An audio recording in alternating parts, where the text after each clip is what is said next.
many sporting rivalries that can boast years of history, ferocious tensions and iconic tussles that ignite the fans to their very core. But when it comes to the battle of the mind games and the verbal exchanges in the heat of battles down the decades, the Ashes stands alone. So here are some of the most memorable Ashes housery moments.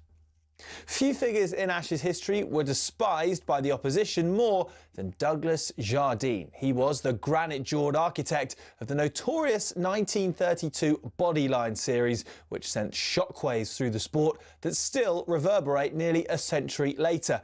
One day, the hurricane met the tornado as Jardine met Yabba. As the name suggests, Yabba, real name Stephen Harold Gascoigne, was a heckler who became so famous that a statue was made of him.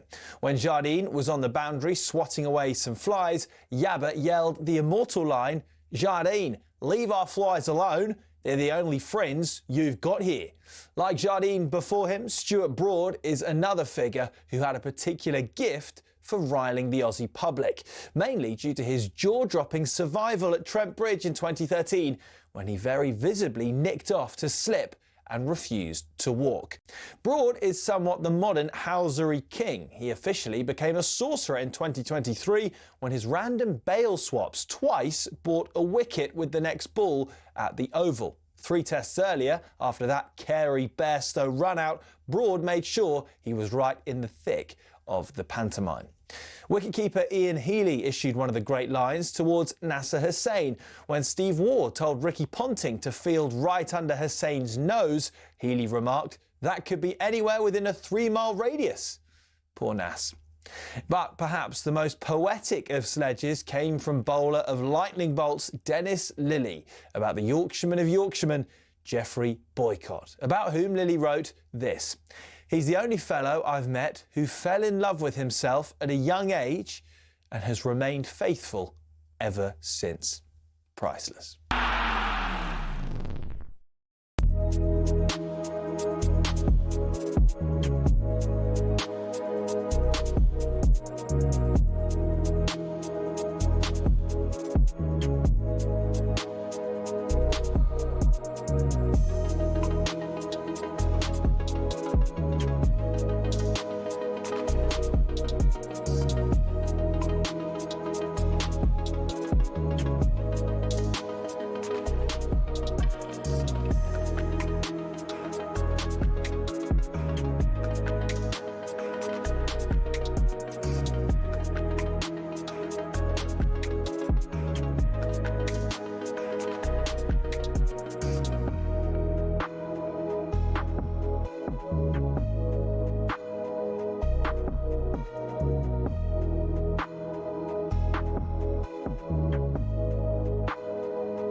Good morning to you. It's 6:05 on a brisk Tuesday, January the 6th. This is talkSPORT Breakfast with Arnold Clark's Wheel Sale.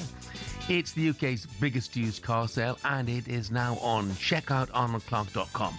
I'm Jeff Stelling, and Andy Townsend, I'm delighted to say, is with me through until 10 o'clock. Morning, Andy. Good morning, Jeff. How are you this morning? Yeah, I'm good. I'm a bit concerned at what we're going to talk about for the next 4 hours. Wow, that was pretty unbelievable yesterday. Look, even by football standards, yesterday was quite an amazing turn of events here, there, and absolutely everywhere. Wasn't it? It was incredible. Do you think Ruben Amorim's departure then hastened the Celtic manager's departure? They thought they might just cover it up a little bit. Well, there might be something in that. I think it was inevitable that Wilfred Nancy was going to go. However, for it all to drop literally within sort of hours of each other was incredible. Really, it was. It's it's been coming for both guys. Really, I don't think anyone could be absolutely shocked at the news of either of those, because I never ever, Jeff, saw Ruben Amorim as big enough, personality-wise, CV-wise, for Man United. Never ever saw it from day one. Yeah, you're living in the past, Andy. Manchester United, big. No, but not in terms of performance on the field. No, but I mean, as a club, I accept that completely. Big club, but to try and pull that club is like an oil tanker trying to turn and trying to get going in the other direction. And it's seemingly nobody is able to actually turn that thing round and get it going in the right direction. It needs I think a personality. I think it needs a manager of genuine repute, someone that we could class as elite. Now, whether or not they want to go to Man United, Jeff, that's a very, very, very different subject. But I think they shouldn't be looking to pluck one out of thin air, the next greatest thing that's coming off the production line. I don't need that. Have you ever seen a Man United warm-up? You should have a look at how many coaches are out on the field during a warm-up, Jeff. Yeah. There's about 10 out there with the players as they're warming up. They got coaches coming out of their rear end. That they really have. They need someone to pull this together. And I think you're looking for a big personality, someone that won't be fazed, frightened, or concerned with the mammoth task in trying to get that club going. But it's clear you're not allowed to manage Manchester United. I mean, look, as far as Ruben Amorim is concerned, last season, not totally his responsibility, but nevertheless, it was a disaster of a season. So last season, you could afford to finish 15th. You could afford to lose 9 home games. You could afford to lose a god-awful Europa League final. You could afford all of those things. That was okay. But if you criticise Jason Wilcox, you're on your bike. Yeah. You're not allowed to manage the club. No. That was what the whole argument was, wasn't it? Correct. Manager or coach. Now, Jim Ratcliffe, in a TV interview in March, and it was repeated last night, Jim Ratcliffe, who runs the whole kit and caboodle, called Amorim an outstanding young manager. Yeah. That's what he called him. Well, and again, what's happened there, Ruben Amorim, I don't blame him, by the way, for his outburst the other day. He must have known he was very, very close anyway. He must have been hearing all sorts from all different angles.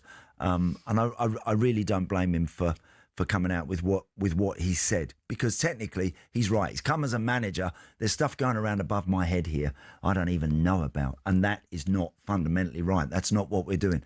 Jason Wilcox, can't remember exactly what the nature of his role was when he was at Manchester City. Never heard a peep. Never heard a peep there. And City had Cheeky Bergerstein. They got Soriano. They had again an army of people working for Pep Guardiola, a big-time elite coach. There's no way any of them would dare have stepped out in and above what Pep Guardiola wants or is thinking or is planning for the future. It just wouldn't happen, Jeff. And that's why I think Man United needs somebody that's worked at that sort of level, at that size of club, with that amount of voices and noise going on around them, because they don't care about it. They're not fazed by it, because they're the number one man. Look at Unai Emery, what he's doing at Villa. You see a manager there in control, in charge, and probably with direct links to the owner, without having to be worried about stepping on anybody else's toes or worrying about this or that. He runs the ship. He steers the ship. It's his until further notice. And United need something like that. Not him, by the way. I don't want him to leave Villa. I don't want Unai to go. But well, we'll talk about it more during the course of the morning, no question. Jill's text says, don't start, Jeff. Biggest club in the world, fact. Jill, you know what? I just said that, but not in terms of footballing success on the pitch in recent years. You know, they might be in financial terms, they might be in terms of supporter base, but it depends how you measure the biggest club in the world. And in terms of success on the pitch, miles off it. Miles off it. Andrew says, morning, boys. United, the manager isn't the problem. It's the ownership. that needs changing. So we know we're going round in circles, aren't we? Yes, can do. Anyway, Danny Murphy was reacting to Amorim's sacking on kickoff last night. He thinks it may mean United will see an instant improvement. Generally, he's been well backed. He's been given time, he's been given players, and he's failed. So I don't really have any sympathy.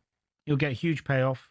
He'll get another job somewhere after what he did on his first job at Lisbon. Mm-hmm. So I suppose the negative is more, I think, for those other clubs around the top four, like Liverpool, like Chelsea, because they'll get better. Okay. They can't not get better because the players don't look content in what they're trying to do half the time when you watch them with the formations. 4-3-3, the players are comfortable with it. Then you'll have the front three when Bruno's back with Cunha and Sesko, and then you'll have Bruno being protected by two holding midfielders so he can go and do what he does best and win games of football. And then you find your best back four, and United will be much better for it. Yeah, well, they can not get better. They were 15th last season, Danny. They are 6th this season. That is an improvement. I don't want to be an apologist for Ruben Amorim, but he suffered a lot of absentees, and Bomo and Diallo and Mount and Fernandes and De Ligt and Maguire. And yeah, obviously things have been very, very difficult at times. But I think we're beginning to see now the circumstances that he was working under. So Darren Fletcher in charge against Burnley on talkSPORT tomorrow. You'll hear that live. Can the club afford to wait till the summer to make a permanent appointment? Well, if it's a tricky time to go and find somebody. It isn't the easiest time right now to go and get someone. But Manchester United, despite the fact, as you quite rightly say, have been nowhere really in terms of all the major honours in recent times. But they should be in a position within a few months to attract some of the strongest names in world football. Proper managers, Jeff, proper managers that have been course and distance and that, as I mentioned earlier, will not be fazed or thrown by the task in front of them. They won't be afraid to upset some of those players that it looks like so many managers nowadays want to pander to their players, honestly, words fail me sometimes when I look at the way some players are treated by certain managers. You want a manager at Man United that's going to come in, and there's nothing wrong with ruffling a few feathers. There's nothing wrong with letting one or two know they need to do a darn sight more than they're doing. Otherwise, they'll be gone, they'll be replaced. Because at Man United, the manager has the power to do that. Very few clubs can walk in and go, I don't fancy him and I don't fancy him, but I can't get rid of him because I just haven't got the money. But do you think United are still in a position to attract that sort of manager? I do. And I'm risking accepting United fans. No, but really, what if by the summer they haven't qualified for the Champions League? What if they haven't even qualified for Europe, which both are possibilities? Yes. And by the way, I tip United to finish in the top 4 this season, so I'm very much not anti them. But what if they don't get European football? Is it still a big draw? I still think it is a big draw. I do. I still believe that Manchester United would be able to go and find the right individual. And that person that I'm talking about, that manager that we would call someone of an elite status, he'll walk through the door and he will immediately turn to the people that are making these decisions at the moment. There's Omar Barada, Jason Wilcox, Sir Jim Ratcliffe, all these people that are heading up Manchester United right now. And that person will turn around and lay it on the line exactly the way that things are going to run from this point onwards. And if there's any sort of interference, no one would dream of interfering with Guardiola. Now, I know because he's so decorated and he's been so brilliant and City have won so much. But they just don't. They just wouldn't even think about stepping on his toes. No one at Liverpool would have thought about stepping on Klopp's toes once he got it going, Jeff. That big name and a big personality. Someone that can not only get it going at the club and on the training ground, but someone that brings the fans along with genuine open expectation, not having half the fans looking at each other going, who have we brought in now? Who's this? What's his name? What's he done?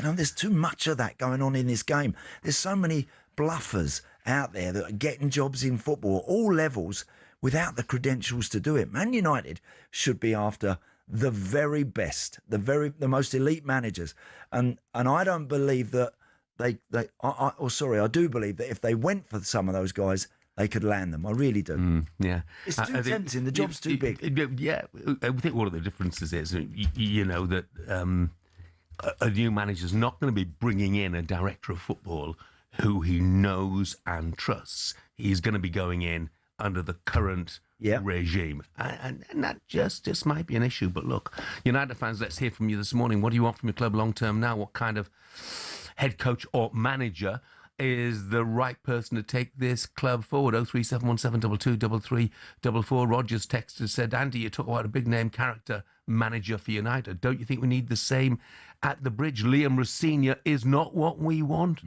or need. Goodness me, hasn't they've got a table yet. Chelsea have got a very different mindset, the way that they're running their club. Who's that, Jeff? That individual that texted? Roger. Chelsea got very, very different ideas on the way they want to go about their business. Chelsea's model is only really gonna know the way that they're going about their business at the club, the way they're running it, the way they're steering that ship in the fullness of time over a period of years. I think whether or not that is actually working. They're in the business of trading players, making money, buying young, trying to sell big, loaning players out either and everywhere for big fees if they need to. They've got other football clubs as part of their group. It's a very different set of circumstances. They only want a coach. They don't want a manager that's going to put his feet under the table and get powerful and start turning around and saying no. That's what they don't want at the Bridge. They don't want anyone saying no. They want people that are going to just nod their head and go, yeah, okay, let's do that. Joshy, very happy Red Devil, says, morning, Jeff, morning, Andy. Oh, rejoice, the dud has gone. You sound gutted, Jeff, but who knows, maybe you'll get Ruben at Hartlepool soon, because that's his level. Yeah, that's a bit harsh. And we've got a director of football, so he'd come in as a coach. It's not going to happen, Joshy.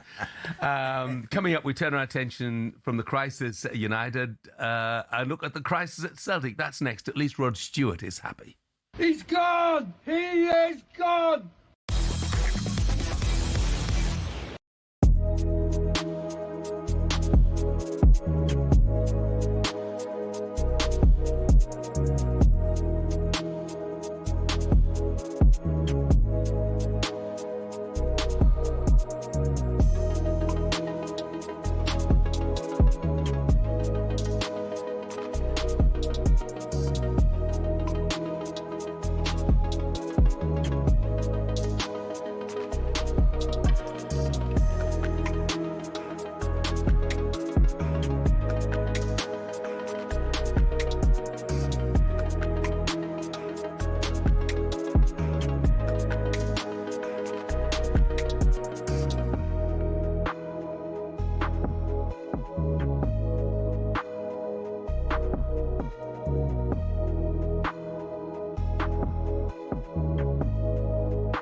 and welcome to talkSPORT Goals. Been taking you through what should be another busy day of football. Chance to win it! We don't need to do that, guys. I'm going to owe you an apology. How would you get to that conclusion? That's a weak mentality. Oh, get out of it.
Good morning, I'm Jeff Stelling, Andy Townsend is with me. This is talkSPORT Breakfast. Let's have a quick update from the Ashes with, oh God, it's not looking good for England. Sam Ellard.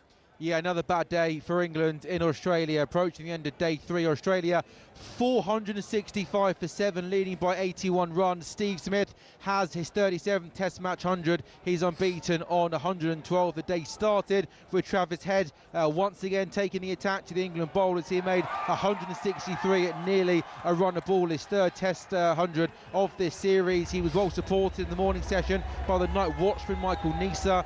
He occupied the crease for 90 balls. England was just a 1 wicket in the morning session, a bit better in the afternoon session, taking 3 wickets. For the evening session, all about Steve Smith, unbeaten on 112, well supported by Cam Green, who made 37, and now Bo Webster unbeaten on 10. This England team looked tired, they were poor in the field, dropped catches, and once again with the ball, nowhere near good enough. Smith unbeaten on 112, Australia 467 for 7 with a lead of 83 runs. Yeah, Steve Smith's just irritatingly good, isn't he? Thank you for all the texts. I'll get through some of them as soon as I possibly can. There are so many, though. Right, it's time to look at today's back pages. talkSPORT Katie Shanahan is with us. Hi, Katie. Hello, Good morning, good Katie. to see you both. Happy New Year and all of that. Less happy for Ruben Amorim. He is all over the back pages this morning. The back page of The Sun, Jim saw red, laughing all the way to the bank. Amorim gets £10 million payoff after United will the axe. That's on the back page of the Daily Mail. You've got Manchester divided on the back page of the Daily Star. And you don't show what you're doing after he was papped out of his house, looking quite happy actually, Quite relaxed, happy, lovely with the photographers. On the back page of The Sun here, furious Sir Jim Ratcliffe axed Ruben Amorim for his outburst at the bosses.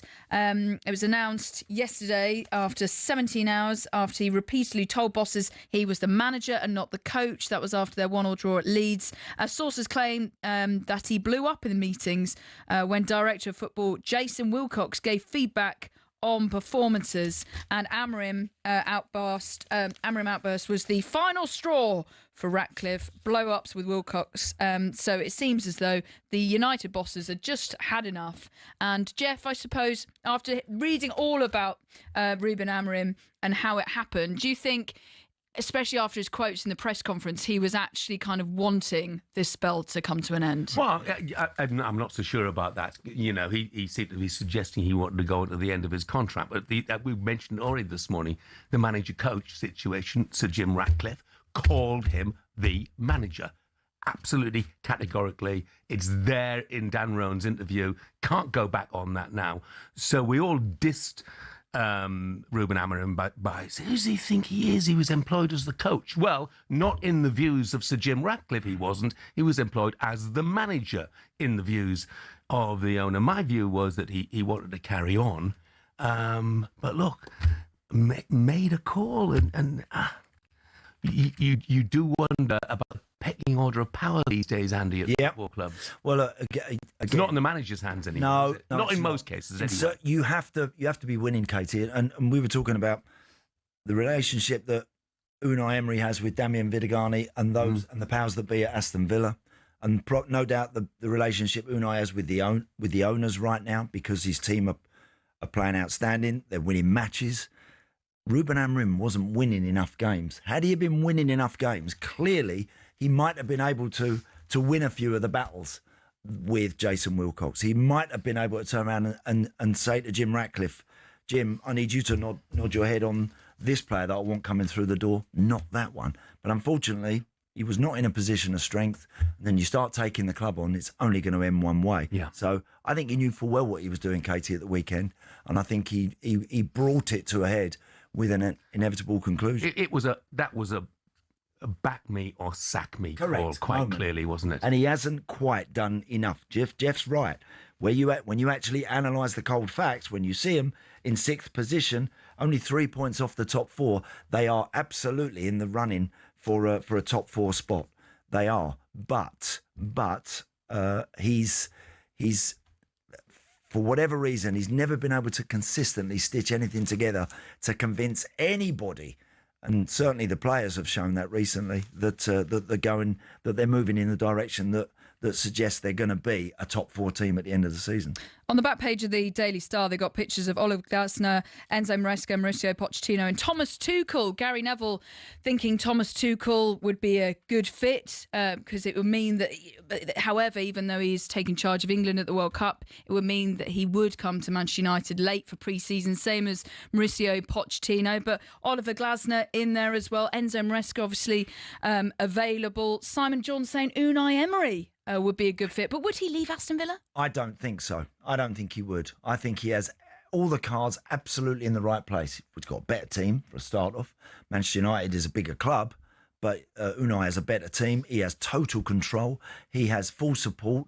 He has absolutely the right pieces in and around him, those he's working for, the people that he's working for. So I don't understand why Unai would want to leave Aston Villa right now when he's worked incredibly hard to get something in the position that he's got Villa in. I would find it very, very hard for him to understand why he would walk out on Villa and go to United right now. Yeah, and I think also Villa, Monchi's gone now, obviously, but we came to Villa, Monchi came in and Damian Vidagani came in, and they're a team. Yeah. And he knew them and he trusted them and they knew him and trusted him, and everybody knew what each other's requirements were, very different to the situation at United. And you get the feeling any decision that Villa make, it's Unai making it. You get that feeling. He's managing that club. He is not on the outside of the inner sanctum. He is in it. He's in the circle of trust, Katie. That's where he is.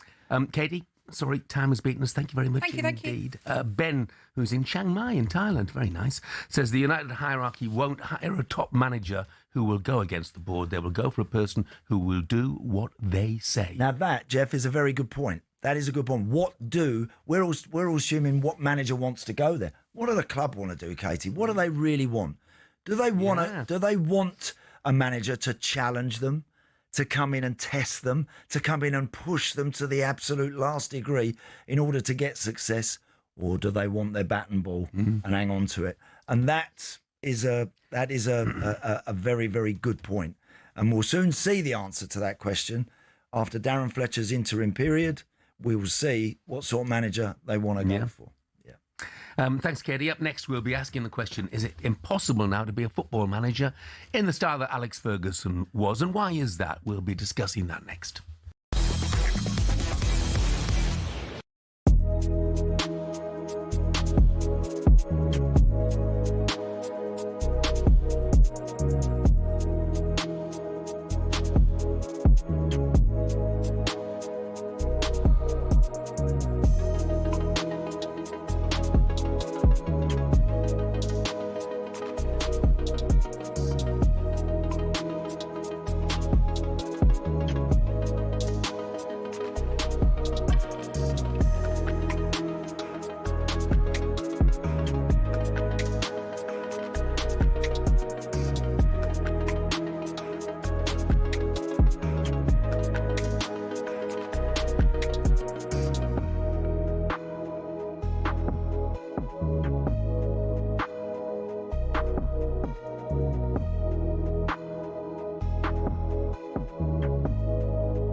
Premier League's profit and sustainability rules are sold to us as financial fair play, a way to keep clubs from going bust. But there are those who feel it's starting to look a lot like a system that protects the big boys and keeps the rest in their lane. Here's how it works and why people feel that way. So clubs can only lose 105 million quid over 3 years, which sounds fair, but here's the kicker. Your limit includes how much you earn. So if you're one of the traditional top 6, you've got massive global revenue streams and you can spend way more while still technically following the rules. Meanwhile, ambitious clubs like Newcastle, Villa or Forest, well, they're bringing a knife to a gunfight. Newcastle might be backed by Saudi billions, but they just can't splurge the cash. Their commercial income isn't there yet. Last season, they won their first domestic trophy since 1955 and qualified for the Champions League, which you'd think would be a great springboard for them to go on and start building a team to challenge at the very top. But because of PSR restraints, they couldn't break their wage structure for a new Alexander Isak contract, and look what happened there. So what's the solution? Well, either loosen the reins so ambitious clubs can spend within their means, or cap spending based on something other than revenue.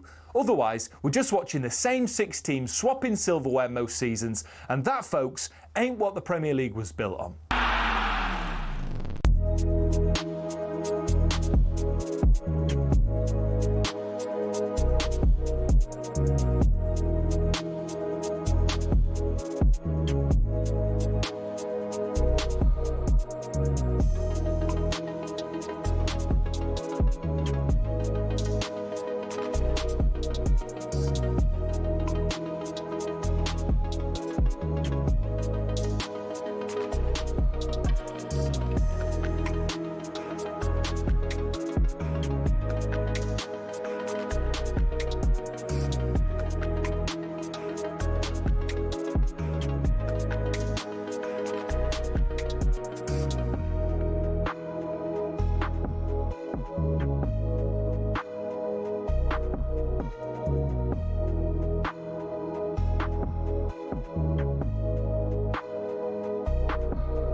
Good morning, this is talkSPORT Breakfast. I'm Jeff Stelling. Andy Townsend is with me. Now, been quite a week, hasn't it?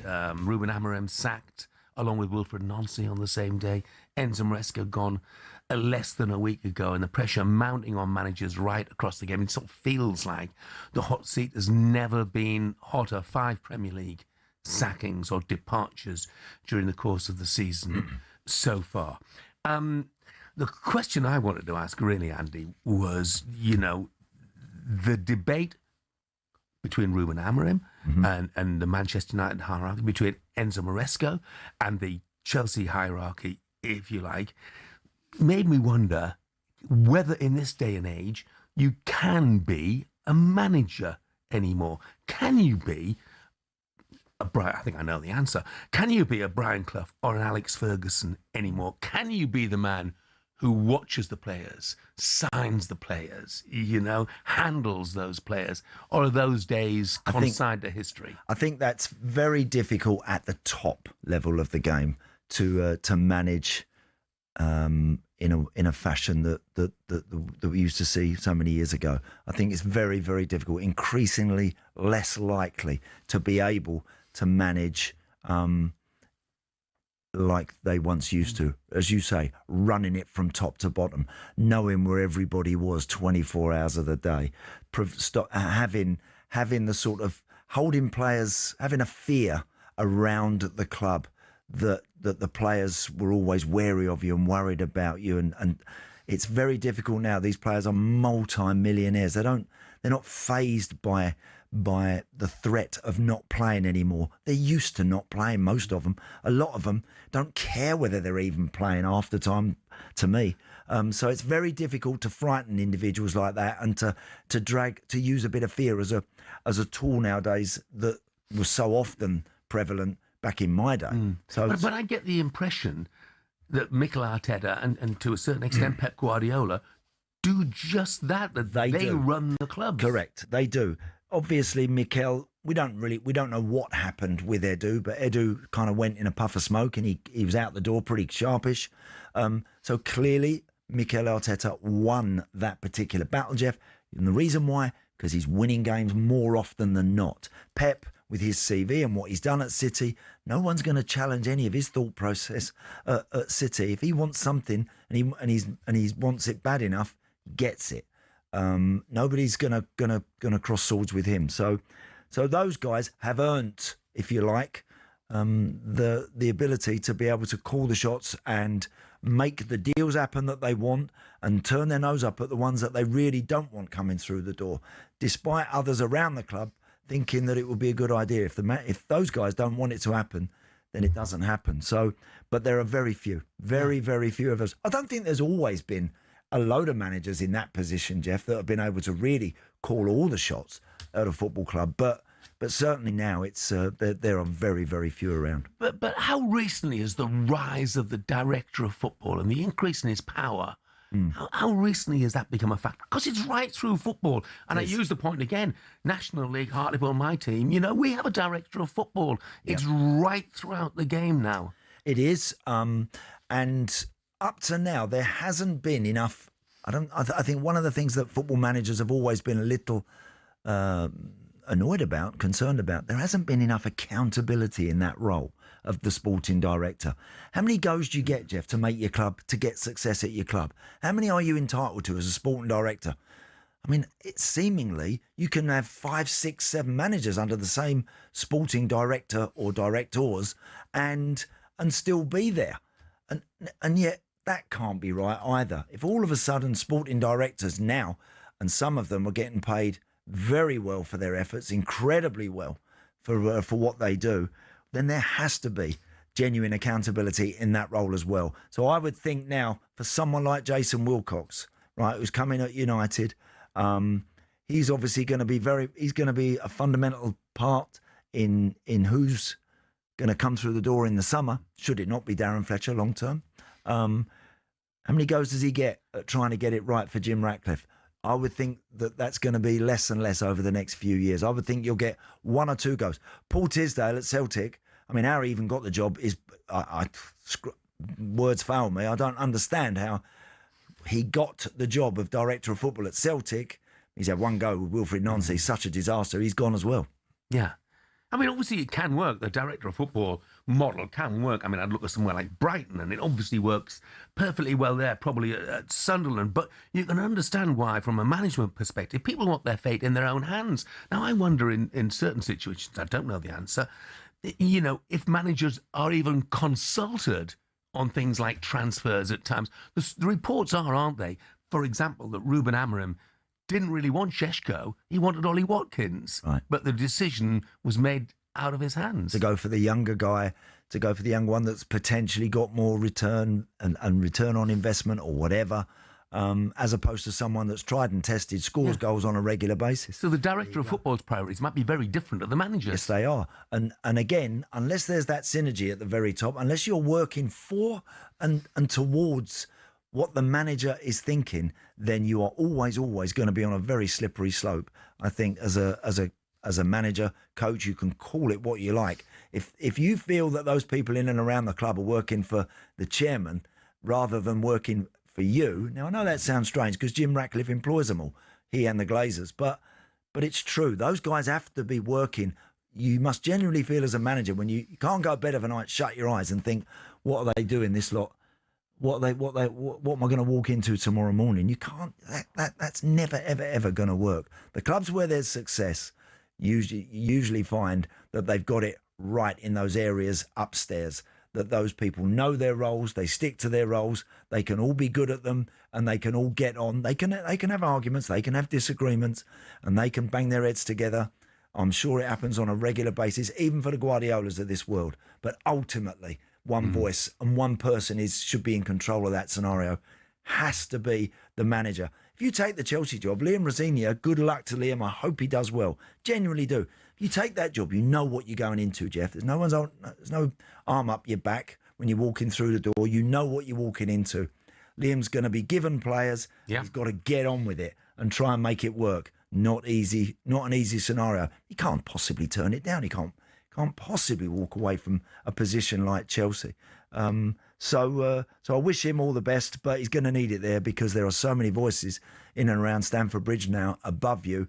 Must be very, very difficult to know what's going on. Yeah, and when we're talking about Amorim and Maresca, it's right through the game, isn't it? For instance, I would imagine, you know, and you can only guess at these things because you're looking from the outside in. You know, when Graham Potter went to West Ham, you know, I assume he was given players, you know, may not have been his choice. Pretty much everyone who's gone in at Wolves has found themselves in that sort of situation. Might even be the case with Oliver Glasner at Crystal Palace, you know. It seems to be right throughout the game. Simon's texted, he said, what is a sporting director? A chief scout? Well, Simon, I think most managers would love it if they were just chief scouts. But they have a lot more influence than that. Yes, they do, because owners, with the amount of money that's involved nowadays in football, owners, you can understand from their point of view, they're pouring hundreds of millions potentially into their clubs on a yearly basis. So the owners want people that are absolutely, that they have control over and that are working and to their tune, that they're working for the owners. And that is where this conflict has an issue. They've been doing it for a lot longer in Europe, in La Liga, in Italy, than what we have here. And it appears that we haven't really found the right solutions in making that work, Jeff, in this country yet. It still has its difficulties, I think, here. And certainly when you just start going hiring people, chucking them in above a manager, working for an owner, it must be particularly hard sometimes for these managers to deal with. Really difficult. I mean, obviously, you know, the clubs you've been at, you played under Big Ron, didn't you? Yeah. For a start, you played under Brian Robson. Correct. Big, strong characters. Correct. How would they have fared under a director of football? Would they have accepted a director of football in his sort of current role? Well, I think that again, relationships over a period of time. I'm sure that you know, I'm trying to think who would have been the Big Ron's chief scout. Do you know what? Director of football was Doug Ellis, wasn't he?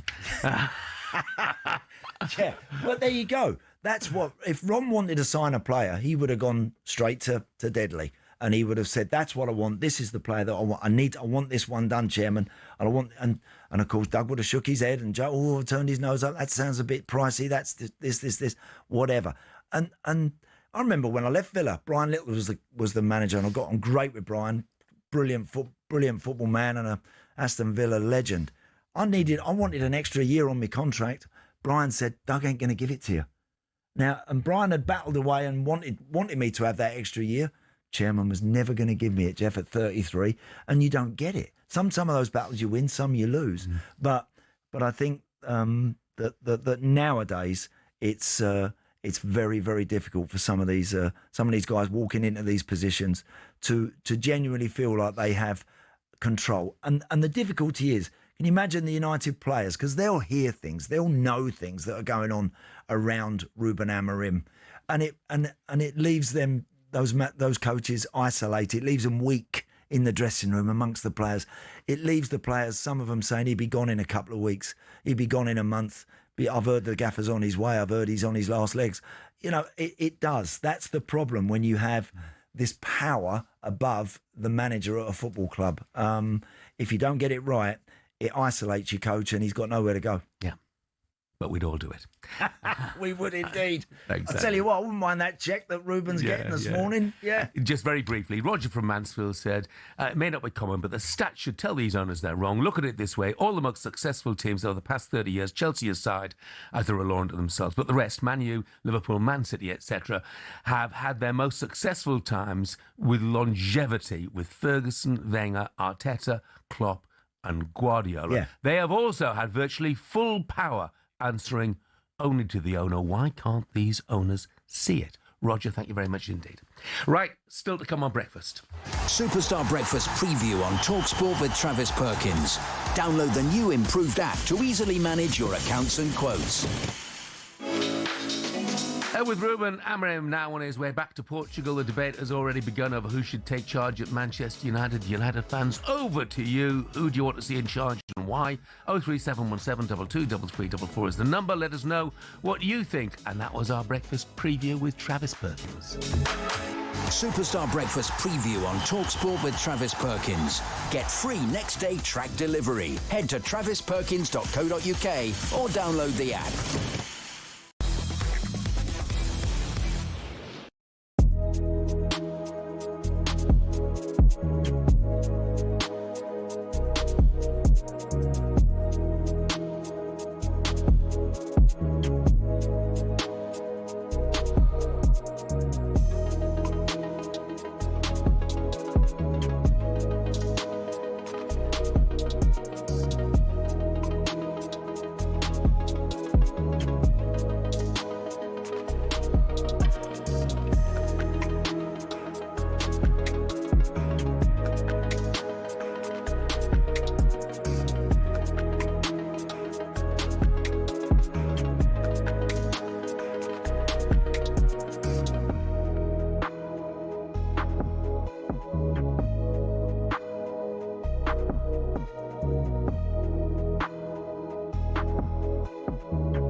Hello and welcome to talkSPORT Goals. Been taking you through what should be another busy day of football. Chance to win it! We don't need to do that, guys. I'm going to owe you an apology. How did you get to that conclusion? That's a weak mentality. Oh, get out of it.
Good morning, this is talkSPORT Breakfast with me, Jeff Stelling and Andy Townsend, and it's time now for this. 26k for 2026 on talkSPORT. Only a few more days left for your chance to win £26,000 at midday this Friday. 12 p.m. this Friday, we'll be calling one lucky winner with a guaranteed payment made that day. OK, don't miss your chance at 26k for 2026. So, how do you enter, Jeff? Well, for your chance to win, text the word WIN, just WIN, to 83338. Text costs £2.50 plus your standard network rate, or call 0343 423 9761. Lines close at 12 o'clock on Friday. That's when you'll need to answer your phone if it rings. UK residents only, 18 plus. This is a network promotion. Full T's and C's at talksport.com/win. So for your chance to win, text WIN to 83338 right now, and the very best of luck to you. Dominic in Wigan says, Jeff, Andy, I'd be flabbergasted if United haven't already been in touch with Thomas Tuchel to come in after the World Cup. It's not about a power struggle. No manager or player is bigger than the club. Don't perform and you are out. Ole, Fletcher, Carrigan will some of them get Tuchel to draw a transfer list up for when he comes in. And I get that, Dominic. Now, I'm just going to make one, left field suggestion here. That's all well and good. And we all know Thomas Tuchel in charge of England, and he's not going to be coming there till the end of July, at the very best if they offered him the job. What if England crash out in sort of catastrophic circumstances at the World Cup? How attractive would Thomas Tuchel be then? But United would already have, have committed. Yeah. Look, there's a lot of, no doubt, there's a lot of head scratching, a lot of thought has got to be put into this. Whilst Darren Fletcher, I think that was a sensible move from the club. Put someone in that can just will immediately have a bit of backing from on the terraces, and that the players know there's a familiarity there. That just makes sense what they've done with Darren Fletcher. I like Thomas Tuchel because he's no nonsense to me. Yeah. And you're right, Jeff. Do you know what? Thomas Tuchel might crash in the summer. He might literally go out in a puff of smoke. He might win the thing and all. Of course he could. Yeah. He's one of them, I think, with Thomas Tuchel. And I get the reason why United fans might look that way, because he's dealt with big personalities. He's dealt with far bigger players than what United have currently got, and sorted a few out and got rid of a few and put his arm around others. You're never quite sure. He's got that unpredictability about him, which ain't a bad thing to have sometimes when you're operating at the top level. All of them. Pep's been unpredictable at times with the way that he's picked teams and the way that he's loved players 1 minute and the next minute they're out the door. Klopp the same. Those big personality managers, which is what I think United need. Yeah, they do that, and Tuchel's in that. He is that. Yeah, he's box office. I mean, there's no question about it. Now, if he were to win the World Cup, of course, then you might find that there are demands from elsewhere for him to come. So it's a very difficult situation for United. Really difficult. Other headlines this Monday morning, Josko Gvardiol could struggle to feature again for Manchester City this season. He has broken his leg. It means there's an increased interest from Manchester City in Mark Gahey, possibly them trying to bring him in during the course of this transfer window. Ruben Dias also out injured, and no sign of John Stones returning as yet. Australia 511 for 7 in the fifth Ashes Test. They lead by 127 runs. Steve Smith is 129 not out at the moment. And in another managerial U-turn, Martin O'Neill's returned to Celtic for a second spell until the end of the season. He's been outlining his plans for the months ahead. I think that conversation with Dermot Desmond was one that I think maybe might go through to the end of the season, giving the football club time to really look around, get someone in who's going to be here for the next 3 or 4 years. We know that we're in a fight. Well, he won 7 of his 8 in charge, of course. It was a stark contrast to Wilfred Nancy, and there's a bit of an inevitability, wasn't it, about his dismissal. I don't think there are going to be a queue around the block for MLS bosses for quite a while, do you? No, I don't, Jeff. No, I was staggered Wilfred Nancy even got the job. So, yeah, Martin will go in there. I'll tell you, Martin could have, Jeff. Talk about have a club the size of Celtic in the palm of your hand. After they sacked Wilfred Nancy, Martin walks back in the door till the end of the season.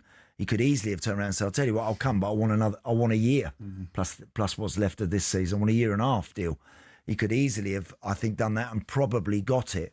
But such is his love for the place and the relationship he's got with supporters and those that run the club, yep, he's prepared to go in there again. And Martin will do what experienced managers do. They'll go, he won't panic, and he won't go jumping up and down here, there and everyone, try and reinvent the wheel. He'll just do what he did a couple of months ago when he walked in there very successfully. So yeah, that's a very sensible move after a crazy one, as far as I'm concerned, for Celtic. Yeah, I'm a shortest serving manager in Celtic's history. You'd imagine there'll be an immediate uplift as far as the players are concerned with Martin O'Neill returning. Simon texted said, so Jason Wilcox of Blackburn is the sporting director of arguably the biggest club in England. He was decent at best. What qualifies him to bring in world-class players? Well, you can argue that about any sporting director, really. You know, there are not many of them have been world greats. Jason Wilcox in his day was a good player. Yes, he was. Very good player. Yeah. He was. He was. But sort of, I understand the inference is that when we spoke about Monchi earlier, Jeff, a guy that's been doing this job for decades at various big clubs in and around Europe, when he arrived at Aston Villa, and look, and he's moved on very quickly. He's gone. Someone else has now come in working under Unai Emery at the club, working for Unai Emery, and they're the buzzwords. They're the key words around that. They're working for the manager, not looking to shake their head at everything the manager suggests, which you get the feel is what's been happening with Ruben Amorim just recently. Yeah, Ben from Birmingham says, I've seen posts online about Unai Emery linked to United. I'm confident I would bet my mortgage that Unai wouldn't go. All Villa fans hope you're right, Ben. Coming up, we find out exactly how the process of Ruben Amorim's sacking took place and what are the plans for the rest of the season for United. That's next. If you want to have your say, by the way, 03717 223344 is the number to call.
What football ground are you thinking of when someone says this? Really tough place to go. Difficult place to go. Such a tough place to go. It's a tough place to go at the moment. It was a really difficult place to go, always. But what are the toughest places to go, really? We've scoured the planet to find out.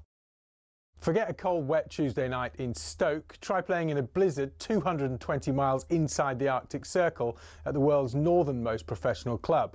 When Chelsea lost at Tromsø in Norway in the 97-98 Cup Winners' Cup, a massive snowstorm hit at half-time. These two boys and their brooms were absolutely no match for it. We're staying in Scandinavia for Scotland's toughest away day on a windswept cliff in the Faroe Islands. In Euro 2000 qualifying, Craig Brown's men were taken to fishing village Toftir. Kevin Gallagher called the pitch a cowfield and the wind like Pittodrie on a bad day. The Faroe Islands part-timers equalised in stoppage time, leading to these absolute scenes, and still one of Scotland's most embarrassing results. Daft little ground, silly game. But away trips don't come any tougher than a lung-busting schlep up the Andes to face Bolivia in La Paz. But now the Bolivians have taken home advantage to another level. The country's highest city, El Alto, 4,100 metres above sea level. Grass doesn't even grow up here. Bolivia have not lost here yet. The longest unbeaten run in any professional league ever belongs to Red Star Belgrade, or Crvena Zvezda if you must. They've gone 7 years without defeat at the Rajko Mitic in Serbia's Superliga. Their fans are pretty intimidating as well, but they're not as loud as this mob. Galatasaray's Ali Sami Yen Stadium's officially the loudest in world football. In a derby with Fenerbahce, Galatasaray fans set a Guinness World Record of 131 decibels. That's louder than Motorhead, and pretty tough to carry out your manager's instructions when you can't even hear them. However, our most intimidating away day is in Wales, where cameras can't enter and players can't leave. HMP Prescoed. This prison team was briefly kicked out the Gwent League over concerns about young opposition having to go in there. Now that's a tough place to go. Early June 1939, Germany, always a tough place to go to.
Good morning. This is talkSPORT Breakfast, 7:05. It is Tuesday, January the 6th. Oh boy, it's cold outside as well. You okay with the cold, Andy? Yes, I like the cold. I do. I do like the cold. Not this cold. I don't mind it, this cold. Wrap up, get your gloves on, get out there, get some fresh air in your lungs. It's great. Nothing worse than that. Those grey skies and belting down the rain all the time. That drives you mad. This, I can live with this, yeah. So, Hartlepool United have got a new owner. His name is Landon Smith, and he lives in Minneapolis. And I told him that the Woking game at the weekend was off. Right. I said, because it's really, really cold over here. And he sent me a picture of the snow drifts in his hometown near Minneapolis. Yeah, absolutely. Loads on the way for you this morning. Watford forward Tom Ince will join us after his New Year's Day hat-trick against Birmingham, as Watford continue their resurgence, and what a resurgence it is. And the returning boss, Javi Gracia, former West Ham midfielder Lee Bowyer, he'll be with us ahead of tonight's huge clash with Nottingham Forest on talkSPORT. My word, it is huge as well.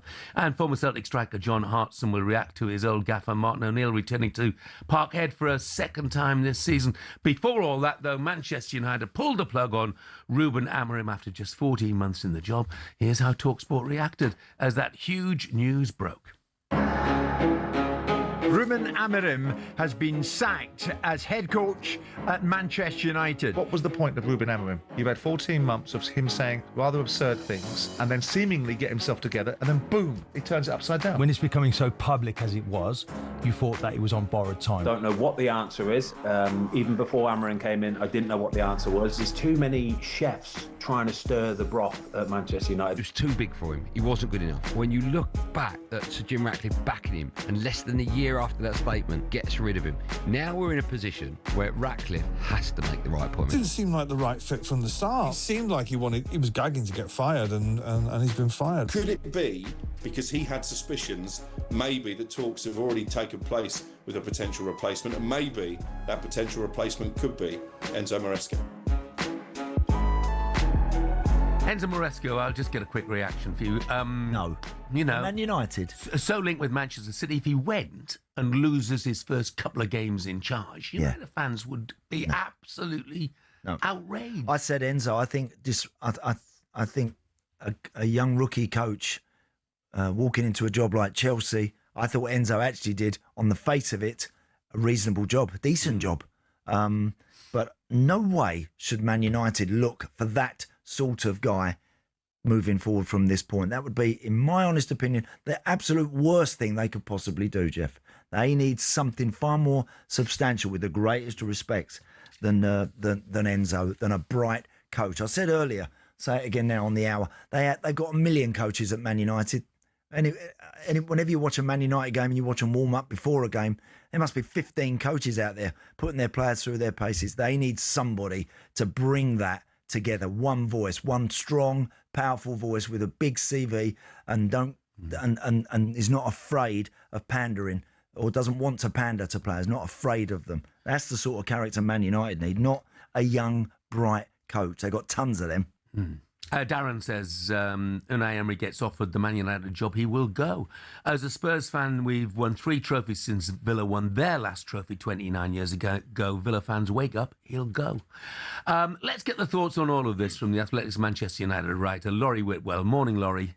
Hi, guys. How you doing? Thanks Morning, for having Laurie. me. Yeah, good, thanks, mate. What did you make, as a starting point, looking to the future of Gary Neville saying we need to appoint a manager that fits the DNA of the club? Yeah, I mean, that's been a kind of consistent theme, really, hasn't it, of desire from fans and people within the club, I think, to get somebody with that kind of knowledge. It seems to me that, Jason Wilcox is going to lead this process, and Omar Barada are tapping into that a little bit in terms of the names that have been mentioned for a kind of longer-term caretaker role. So obviously Darren Fletcher has it for the next couple of games on an interim basis, but there is certainly some idea about appointing somebody with perhaps a bit more managerial pedigree for the longer term, because it's still half a season to go, right? So you're hearing names like Ole Gunnar Solskjaer, like Michael Carrick, Rui van Nistelrooy, perhaps. So those kind of names, perhaps for the short term, medium term, could come in. But I think more to Gary's point, he's probably saying that you don't have to have had some kind of United heritage to you, but as long as you play in a certain way, which Ruben Amorim, I think, probably wasn't doing to the majority of people, then that's okay. You can come in and then become that kind of United heritage over time if you are successful. But obviously that's a big question, right? Who? I just heard Andy say there, yeah, I agree with you that I think you need a big personality. I think probably people would say that Ruben Amorim had a big personality, but clearly there were issues that then arose with players and obviously with latterly the hierarchy. So it's a delicate balance to find. I think it's the idea of bringing in someone with a United heritage to play the United way, Laurie. I get that. How long does that last? How long does that genuinely last before all of a sudden fans start saying that they feel we still don't have quite enough? Surely United need to get back to winning on a consistent basis. When you put that Premier League table up and seeing Man United in the top 3, surely United have got to get back in there first before they start overly worrying themselves about who's going home totally entertained every week and who isn't. Yeah, I mean, that's the big heritage, isn't it? Success and winning. But it's only really been Sir Matt Busby and Sir Alex Ferguson that have done that consistently for United at the top level in the history. So you've had sort of, 12 years now, 13 years now, it's 2026, isn't it, since Sir Alex Ferguson retired, where it hasn't been that kind of level of success. I know managers have got sort of close to it, perhaps Jose Mourinho and Ole Gunnar Solskjaer, closest in terms of second place finishes in the league. Yeah. But it's a bit of history repeating itself, really, because this is what we were going through under the previous regime with Ed Woodward, and kind of flipping between, right, we need a big name manager in terms of Jose. Actually, we need somebody perhaps with the United heritage in Ole Gunnar Solskjaer. I know he only got the job originally as a caretaker basis, but you are right. Ultimately, it comes down to making a good appointment who is somebody that can handle the pressure and handle the responsibility of Manchester United, but ultimately get the team winning football matches. However that happens, obviously, ideally, it'd be with some kind of attacking flair and speed and aggression about them. I think that's what it came down to at the end of Ruben Amorim's tenure, that there were certainly glimpses of it. I mean, you can think of the Lyon game 5-4 or even the Bournemouth game 4-4, kind of there was sort of, and United's XG this season, goals scored is actually, high towards the top of the division, but ultimately it felt like he was perhaps more of a conservative manager and playing, a back sort of 5-3 against Wolverhampton Wanderers was a key point of which, United hierarchy became concerned. And now there are still then questions about them in terms of, are they able to pick the right manager? Because so far it's been, 3 big calls that have gone wrong. Can they afford to wait until the summer, Laurie? Yeah, good point. I mean, I think the reality of the situation might just affect that, because who is really good that they could go and get right now that would, I mean, you look at the summer where Oliver Glasner's contract, is going to come up.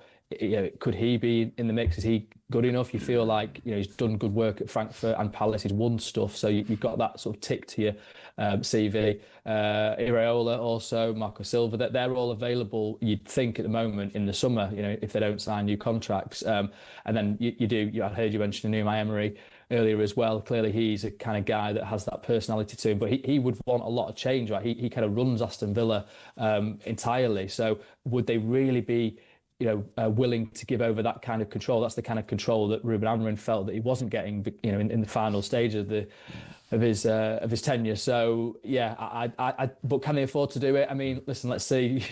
It's not ideal, is it? It feels a little bit of a hit and hope, in terms of putting Darren Fletcher in there to begin with, and then let's see who they perhaps go for in the medium term. But it's clearly far from an ideal situation.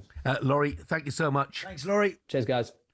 It's a conundrum for United. I mean, realistically, Glasner, Marco Silva, last year's the contract. If they want them, just go and buy them out of those contracts. Of course they now, can. It's They not can going to do cost that. a huge amount of money, is it?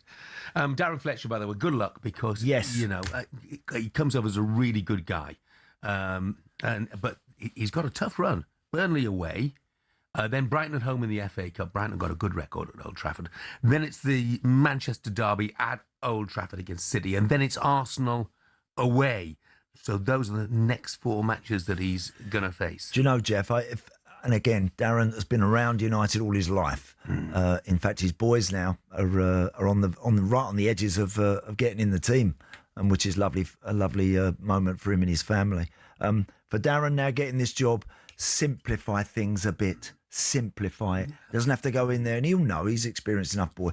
He don't have to go in there all of a sudden starting trying to prove what he can do as a coach, but just cajole these boys along, nurse them along, get them ready, get them revved up, let them know what it really means to play for Manchester United, because he's done that, he's wore that shirt, and he's felt that, and he's been around that club all his life. So he can gauge from using his experience which of those players he feels can handle playing for Manchester United. I think there are players there that can't handle playing for Manchester United particularly well, and maybe they're the subtle changes that Darren might be able to make. I hope he gets a couple of good results under his belt early on, because that will help him massively. But good luck to him. Yeah.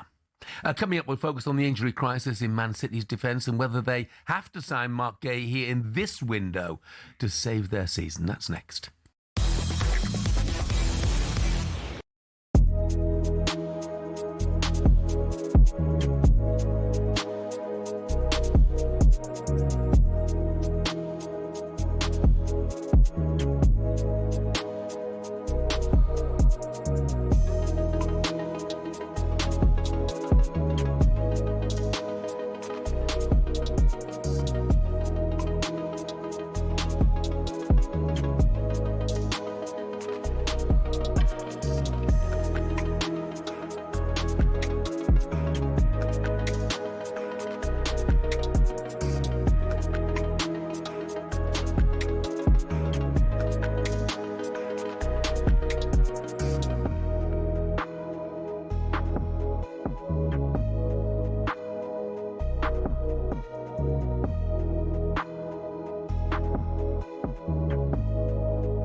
and welcome to talkSPORT Goals. We're taking you through what should be another busy day of football.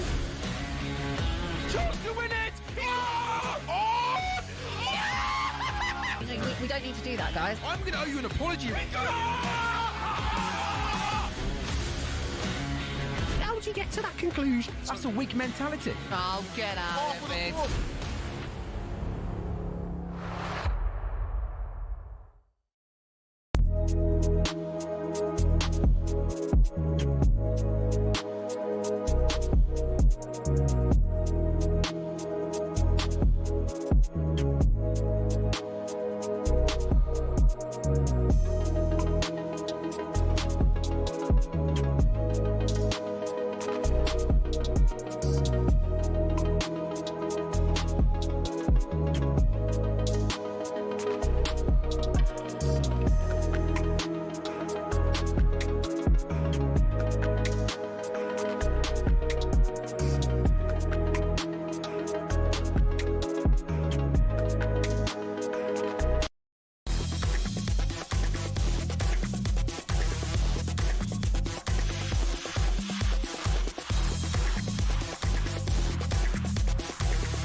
Very good morning to you. This is talkSPORT Breakfast. I'm Jeff Stelling. Andy Townsend is with me. Oh, it's cold outside.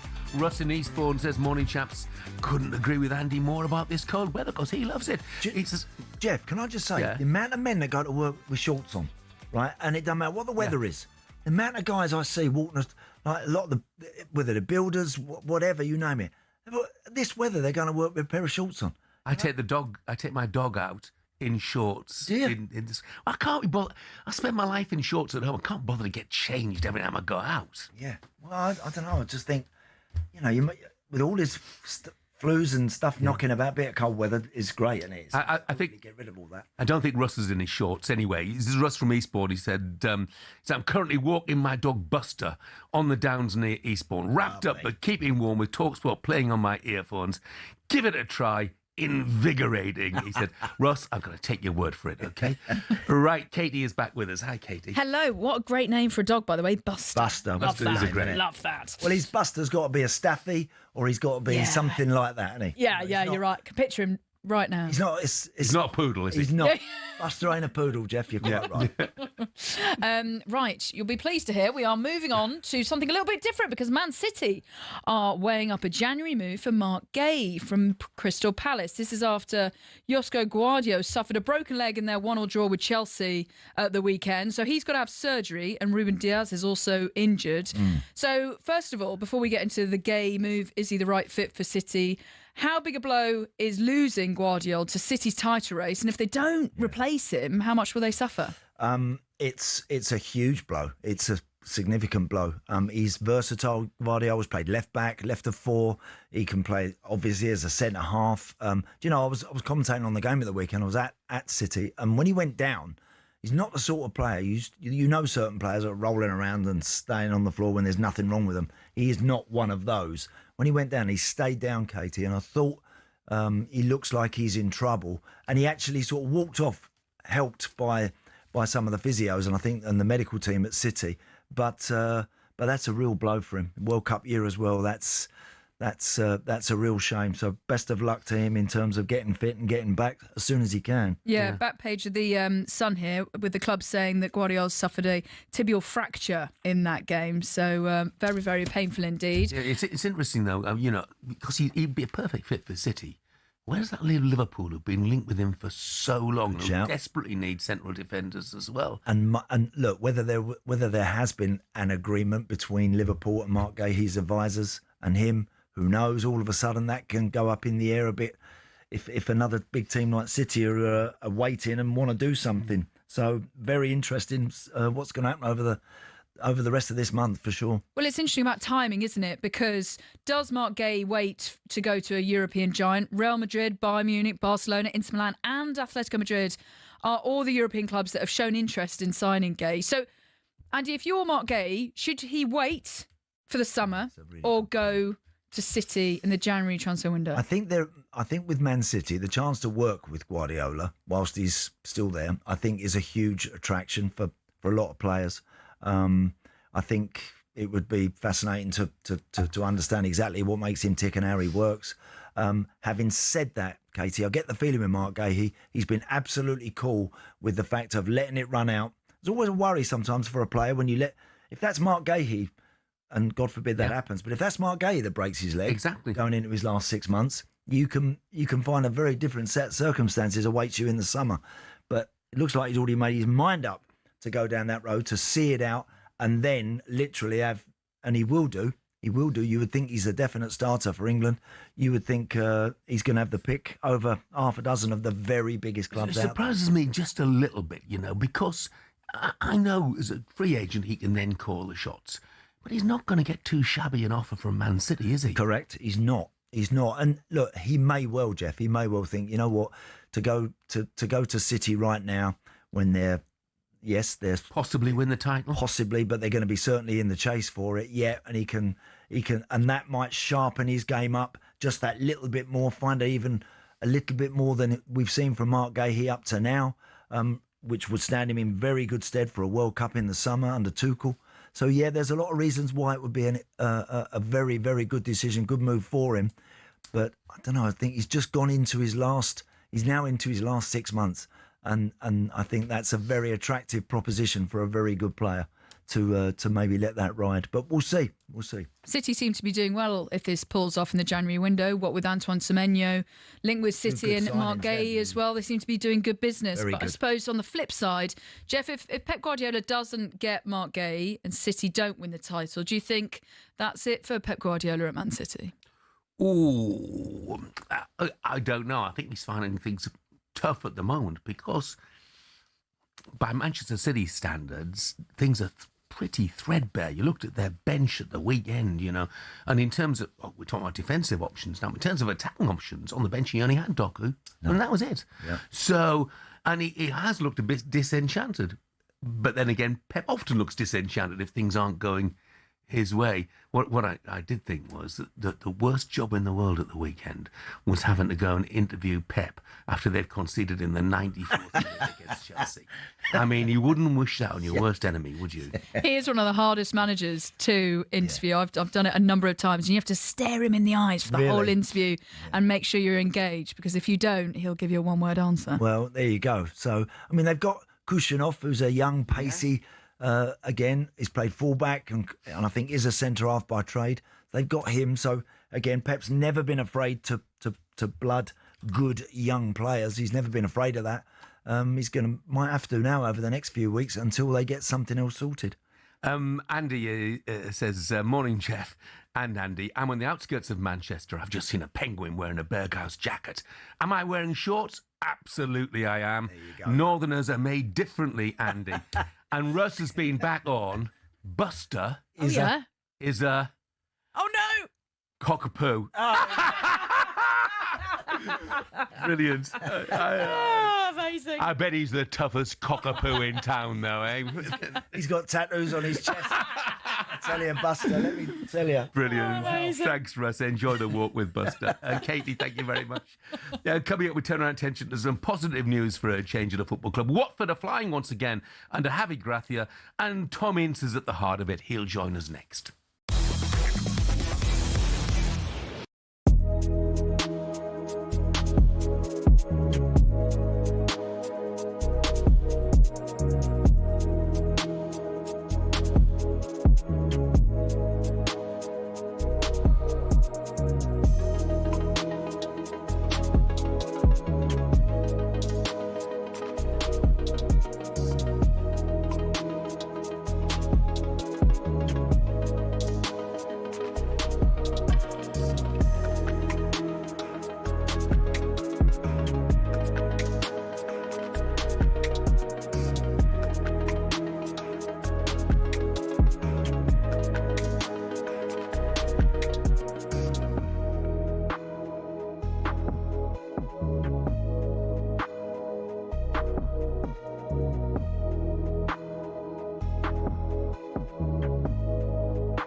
fancied having a beer in the stands while watching your team at the Emirates, or at Anfield, or at Stamford Bridge?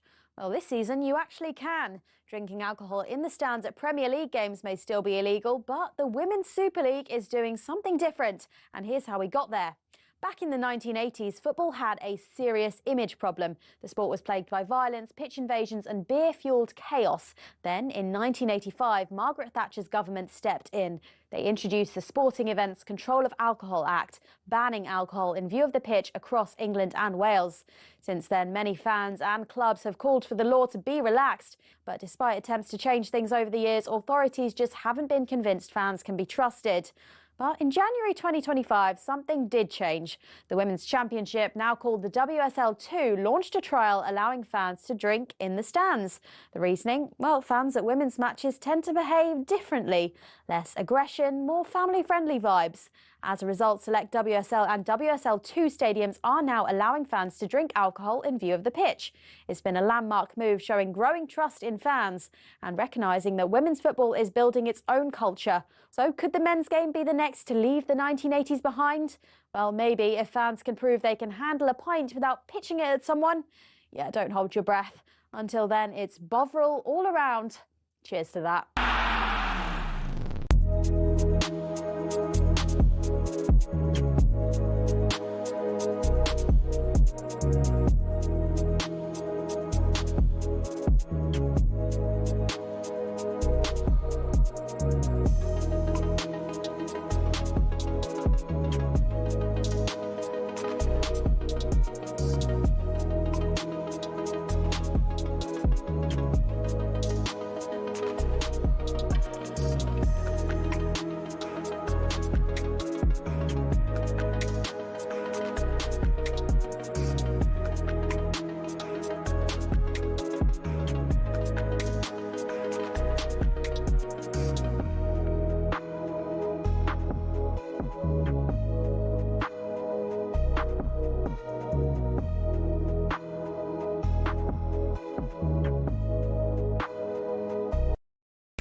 He's gone! He is gone! Will I see you tonight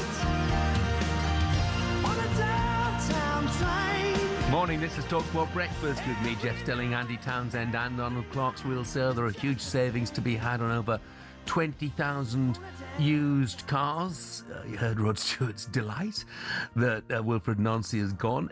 Just a month or so ago that he joined Breakfast to express his disgust that Celtic let Martin O'Neill walk away and bring in Nancy. Well, all of that reversed yesterday. He took to social media to celebrate. He's gone! He is gone! Wilfred Nancy has been fired or he left, I don't care. He's just not at Celtic. Now, we face Dundee at the weekend. I'm going to be up there for this game, mate, don't you worry. We need Martin back. We need you back, Martin O'Neill, to get us through the end of the season, and maybe we could get Robbie Keane. That would be heaven sent. Right now, I'm going down the pub to celebrate. Brilliant. Martin O'Neill, by the way, is on with White and Jordan from 10 this morning, so make sure you join him for that. What about that then? Robbie Keane, maybe, Robbie, after the end of the season? Listen, he's Robbie has absolutely set his heart, Jeff, on becoming a football manager. He's doing a really good job. He's, again, not hung around waiting for opportunities here. He's gone and grabbed opportunities abroad, making a very good fist of it, and has an appetite. You can tell with Robbie. He's not doing it because he thinks he wants to do it. He's not doing it because he thinks he might be okay at it. He's in there up against the coalface because he knows he can hack it and he knows he can do it. And good luck to Robbie. And I will tell you what Rod's just said there is not beyond the realms of possibility at all. If Robbie has a strong finish to his season and takes a few more scalps, European football, etc. Yeah. So we'll see. But yeah, there's been certainly we've heard of dafter things, Jeff. Yeah, we Robbie Keane. Yeah, I mean, look, he's done his time abroad, and yes, as you say, been waiting for an opportunity somewhere in the UK, and what a chance that would be. Yeah. Right, let's have some real positivity this morning in amongst the negativity of managers losing their jobs. Watford have lost just once in the last 13 games. Javi Gracia's back at the club now, and what a job he has done. And they sit 6th at the moment, just 3 points behind Ipswich, who are in 3rd place, closing as well on the automatic spots. Joining us now, a man who notched a hat-trick against Birmingham City on New Year's Day. What a great way to start the year. It's a very good morning to Tom Ince. Morning, Tom. Morning, guys. Morning. Morning, Tom. Hey, Morning, Tom. Andy, how are you? Good, pal, thank you. Look, I mean, looking at that league table now, top 6, I mean, if you take Coventry out of the equation, even though they're having a wobble, nobody's run away with it at all. There must be a real positivity around Vicarage Road right now. Yeah, definitely. I think I think the Championship's always been tight. It's renowned for being like that. I think it was only really last year when you had the likes of Leeds and Burnley who were sort of miles above the rest of the league. But this year you can see by the league table, not only the top 6, but the rest of the league, how tight it is, even at the bottom. So apart from Sheffield Wednesday, obviously. So, but yeah, for us, it's just been about, topsy-turvy start. Then Javi's come back in, knows what the club's about, been there before. So yeah, we've managed to string some nice results together. And like I said, it's been the last few months, especially around Christmas time now, the amount of wins we've managed to pick up, and beating in 7. So it's, really good at the minute, really good. How many hat-tricks, Tom, in your career? How many you had? I think that's my 3rd. I'm not too sure. Yeah. And look, it's great to get against a team like Blues at the weekend. And what's Javi Gracia done since he's walked through the door? Has he simplified things? Has he changed significant areas of the team's game and that, Tom? What's he done? To be fair, Andy, I mentioned this previously in an interview before. I said, first of all, lovely man, came through the door. We've got a very young squad, very inexperienced squad who have never played in the Championship. Got a lot of young foreign boys who have come in, and the manager's been able to deal with every single character and every single player. Tactically, he's come in and shored us up. We've stopped conceding as many goals. We've been a lot more compact. And like I said, we already know that we've had a lot of talent in the squad. It's just about blending that all together. But I think with Javi, his planning and his game plans going into each game, the depth and the detail that he goes into it, has been a big thing for me to look at. And but most importantly for me as a guy, to manage the characters, to manage the different nationalities and the languages that we've got at the club, and to gel it all together, and also make players believe. He's a big believer in, you can have all the talent in the world, but if you haven't got the graft and the hard work to work for your team, for him, that's the most important. I mean, when I look at him, obviously he's got loads of experience here and in Europe. He comes over as being very considered, very quiet, a bit like your dad, actually, Tom. But he's clearly as well. He's clearly got faith in you. Because he's starting regularly at the moment. Has he had a big impact on you personally? Yeah, listen, Jeff, it's been a tough few years for me at Watford. Lack of game time, lack of playing opportunities, and it's been difficult. I had a good spell at Reading, obviously under my dad, as you just said. So I managed to sort of get my back on the goal scoring trail and enjoy my football again. And I came to Watford with that same idea to try and do the same, and it's been difficult. I've had to sort of get my head down, understand that that's football, understand that I need to still be dedicated and still work hard to know that my opportunities will come. And from a big point of view for Javi, it's been having the faith from him to give me the opportunities and a run of games. I think there's a big stigma as far as you get older and the roles you have to play in teams. But I've always felt that if I keep myself in shape, keep myself fit, ready to work, try and go into training every day and be the best player on the training pitch, that my opportunities will come. So I've just sort of stuck to that mantra really. And like I said, the run of games has given me match fitness. As Andy, when you're playing in and out and you're getting 5 minutes here and 10 minutes here, and then you're getting the old FA Cup game over the last few years, it's hard to really get up to a sort of a rhythm. So, I had a chat with Javi. I said, listen, I'm not here just to make up the numbers. I'm here to play. I'm here to be involved. I'm here to help the team. And thankfully, he's answered my call and he's been able to give me the chance to show what I can do. And spot on, Tom. Well, look, you've obviously got a lot of playing left in you yet, mate. No doubt about that. Are you all ready, Tom, casting one eye further forward and maybe thinking about going into coaching, going into management yourself like your dad did? Yeah, I definitely think that's an ambition of mine. I wouldn't say I've sort of dipped my toe, and I've obviously done my B license. I'm in the process of doing my A license in a minute. So it's not a case of something that I look at and think, right, okay, what's the next steps? I just like to have the idea that once I do finally hang the boots up, that football is what I want to be in. You see a lot of young managers now coming out of the game who are able to get jobs and being in amongst it. So I back myself to learn from different managers that I've had, to put my own stamp on how I see the game, the ideas that I have in the game. And I'll see where it takes me, Andy. Like I said, I've got hopefully a long time still to play. I want to keep playing as long as I can. Like it's a long time retired. So for me, I just want to, keep working hard, keep myself fit, play as long as I can. And I'll be the first person to know when my time's up and when it's time to shift. And like I said, deepen my badges, get them in the pocket, and after football, just see what happens. Yeah, good luck to you, pal. Yeah, absolutely. I mean, and brilliant. Amongst the goals, you mentioned the hat-trick. I think it's 4 in 6 now. You didn't get the chance to add to that, though, at the weekend, and it's been a sort of controversial postponement of a game, Tom. You travelled up to Hull. They called the game off 15 minutes before the match. What were your thoughts on that? Yeah, obviously for us disappointing because of the form we're in, and sometimes you want to keep the momentum. And then plus the 4.5-hour journey that you do the day before. Not exactly easy. Yeah, I think it was a strange one because we was at the hotel and there wasn't really much snow about anyway in Hull, so we didn't really have any issues. Didn't think there'd be a problem. And then we got to the stadium and we seen the referee walking around the pitch, and we actually walked on the pitch itself, and it was fine. So it was only when we went over to the other side of the pitch where the grass changes to AstroTurf. There's like a rock hard sort of line, pretty much where the linesman runs up and down. So when they were saying that, this could be a problem, and we were like, it's a bit strange. Like, listen, it was one of them things where I think at the moment of time when we were there, yeah, possibly was dangerous, but I think it was something that you got to look at for us as a case of, well, if the pitch is fine, it's just that sort of line, can we not try and do something about it, considering, like you said, Jeff, they're calling it off 15 minutes before, when we'd been warming up pretty much. Half of our warm-up was pretty much done. So it was, listen, it's one of the things that are out of our control. We were obviously ready to play. We felt sorry for the Watford fans, obviously, who travelled up on the day. But like I said, it's one of them things in football that are out of our control. So we have to put that to the back of our mind, focus on Bristol City in the FA Cup on Saturday, and wait for the rescheduling of the whole game.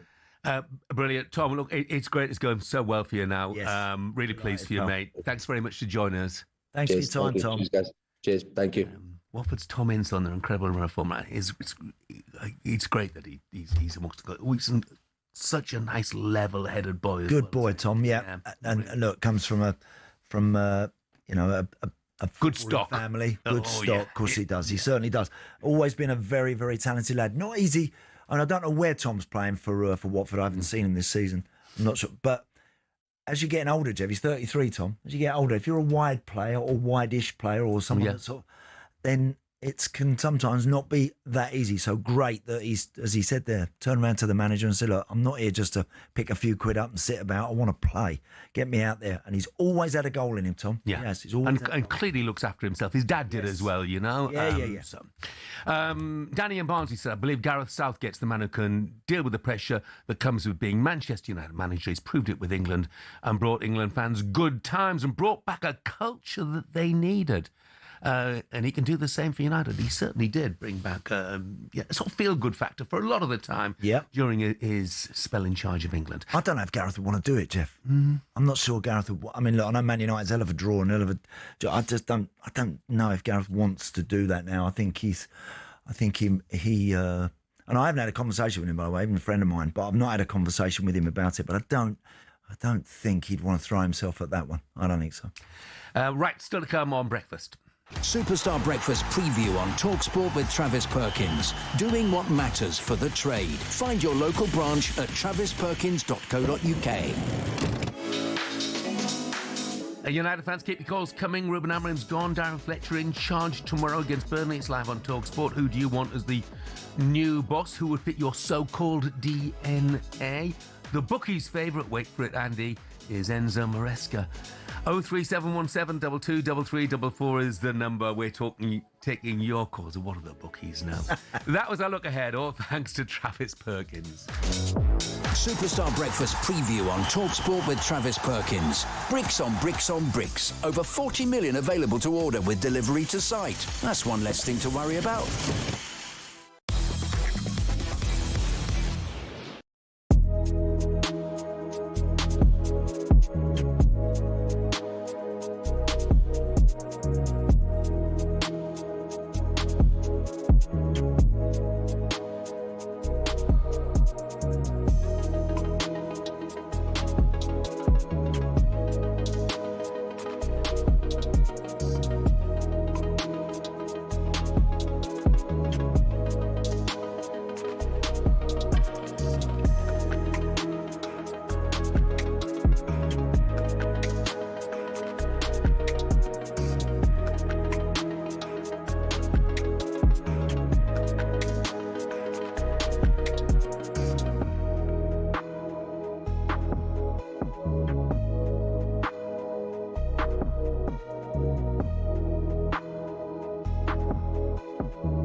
Hello and welcome to talkSPORT Goals. We're taking you through what should be another busy day of football. Chance to win it! We don't need to do that, guys. I'm going to owe you an apology. How do you get to that conclusion? That's a weak mentality. Oh, get out of it.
Good morning, this is talkSPORT Breakfast. I'm Jeff Stelling. Andy Townsend is with me. Lovely to hear from Tom Ince. Got a great text from Christian, the Liverpool fan from Swindon.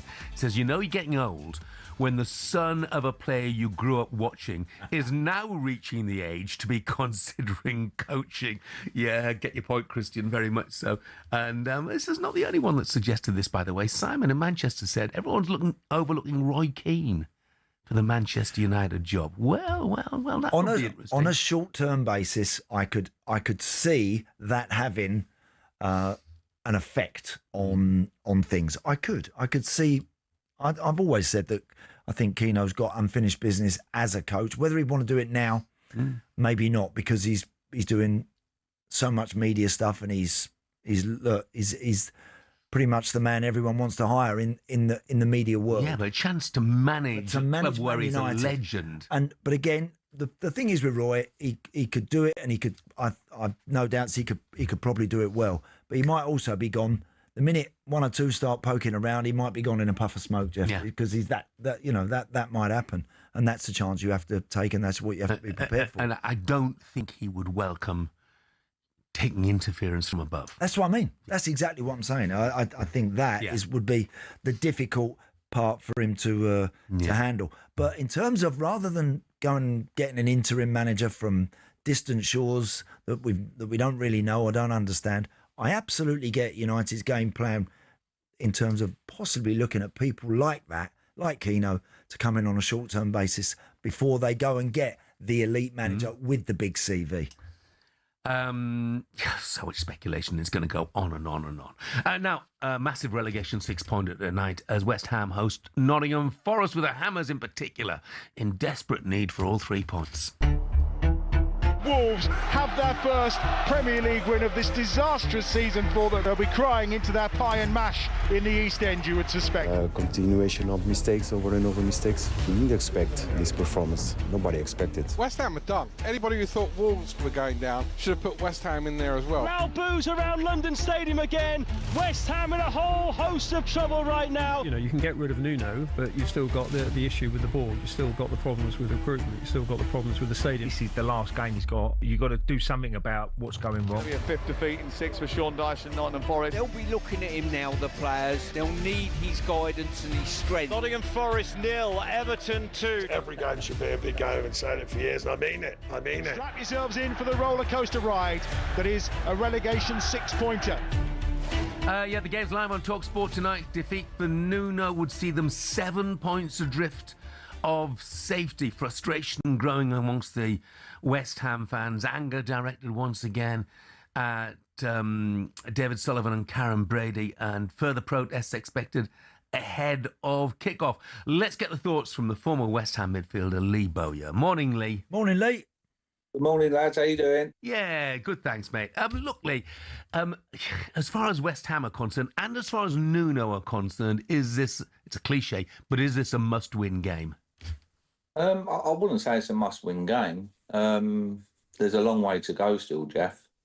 There's a lot of games to be played, a lot of points to be played for. So I wouldn't say it's a must-win game, but we need to start winning. Like that's for sure. There's no hiding from that. So winning 1 in the last 10 games isn't enough for that football club. So it's not good enough.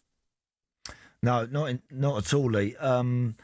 Whenever I've looked at West Ham recently, Lee, or put it this way, whenever I've seen a good West Ham side, I've seen some enterprise up front, some pace up front, some aggression in midfield. I see a lot of players strolling about at West Ham. I see a slow, kind of predictable build-up, and all the sort of traits in a team that you don't want.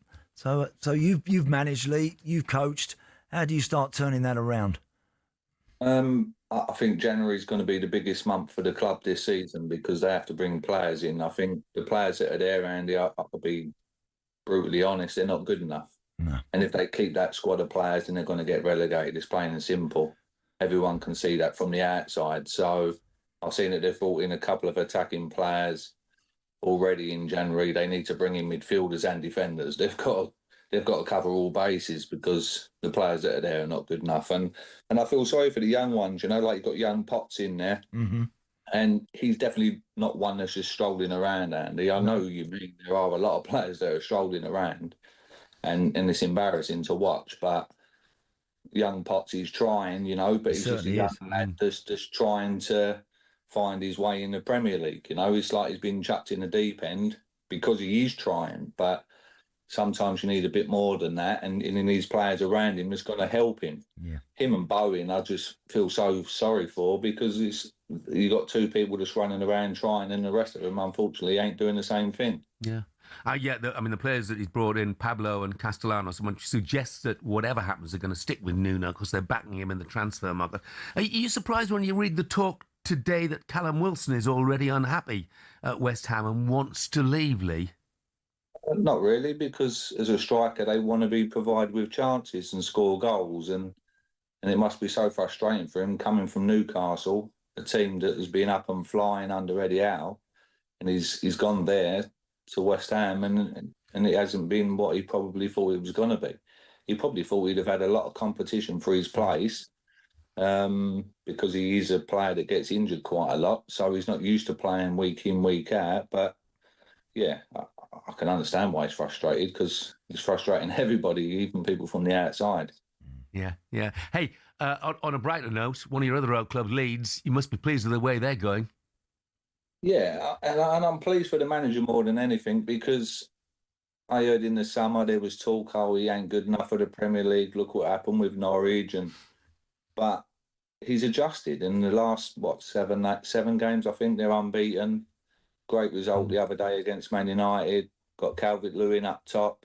It just proves, like, if you've got a striker and you provide them with chances, they score goals. And Calvert-Lewin's definitely one of them. He's flying at the moment. But I like the way that the managers adjusted. Like, some managers, they just stick to what they know and no, this is my philosophy, and they don't change. But he definitely has.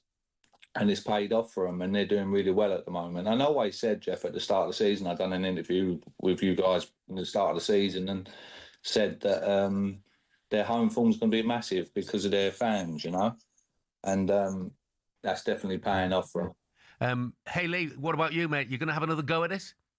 Yeah, I'll get back in, Jeff. I'm looking to get back in now. Like, I'm hungry and I've had a nice break, and I'm ready to go.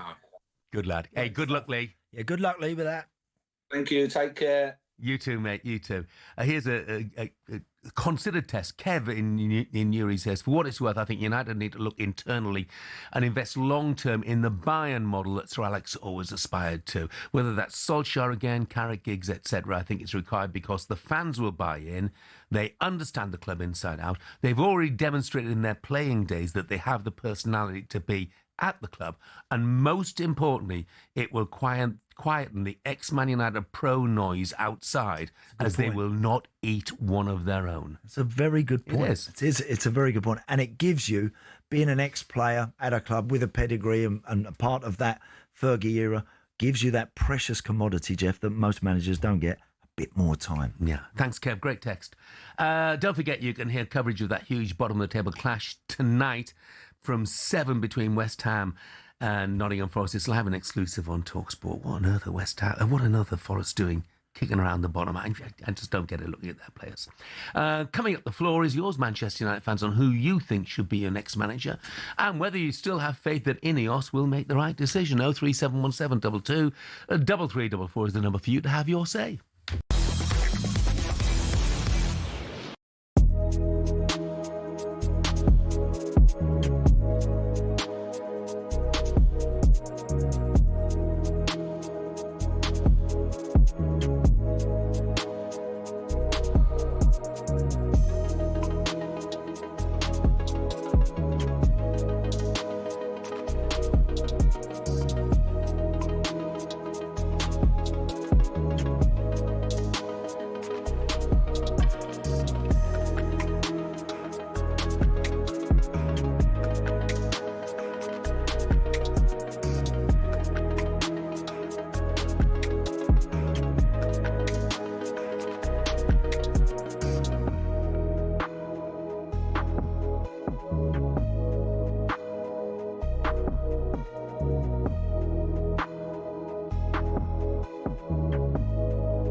succeed, people often say you need to think outside the box. In sports, every now and then someone does just that and comes up with a crazy idea for an exhibition event that nobody else could have dreamt up. Here are some of the most iconic we've ever seen.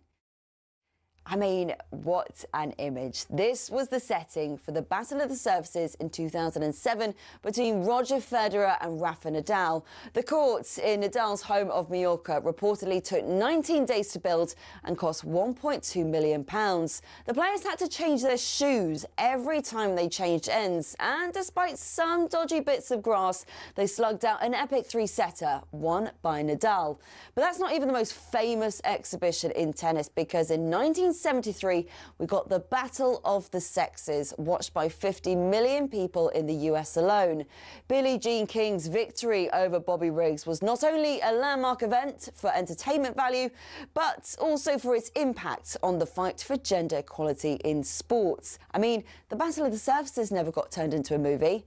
Now, imagine a motor race that involved American Indy cars and European F1 cars. Well, that happened twice, back in 1957 and 58. The race of the two worlds took place at Monza and was nicknamed Monzanapolis. Despite legends like Sterling Moss, Phil Hill and Mike Hawthorne racing the F1 cars, the Americans won both years. Fans and the teams loved it, but it didn't make enough money, so got canned. For its cast list alone, though, the greatest exhibition might have to go to the Princess Diana Memorial match at Lord's. Mike Atherton captained a Marylebone Cricket Club side, with Sachin Tendulkar leading a rest of the world 11. Names like Wasim Akram, Sourav Ganguly, Andy Flower and Neil Kumble and Glenn McGrath turned out. The one-dayer, won by the rest of the world by 6 wickets, raised more than £1 million for the Princess of Wales Memorial Fund. Incredible all round.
Good morning, this is talkSPORT Breakfast with me, Jeff Stelling, Andy Townsend and Donald Clark. They're on your ex-car in the real sale. It's the UK's biggest used car sales. We were talking West Ham a moment or two ago. Fred's texted.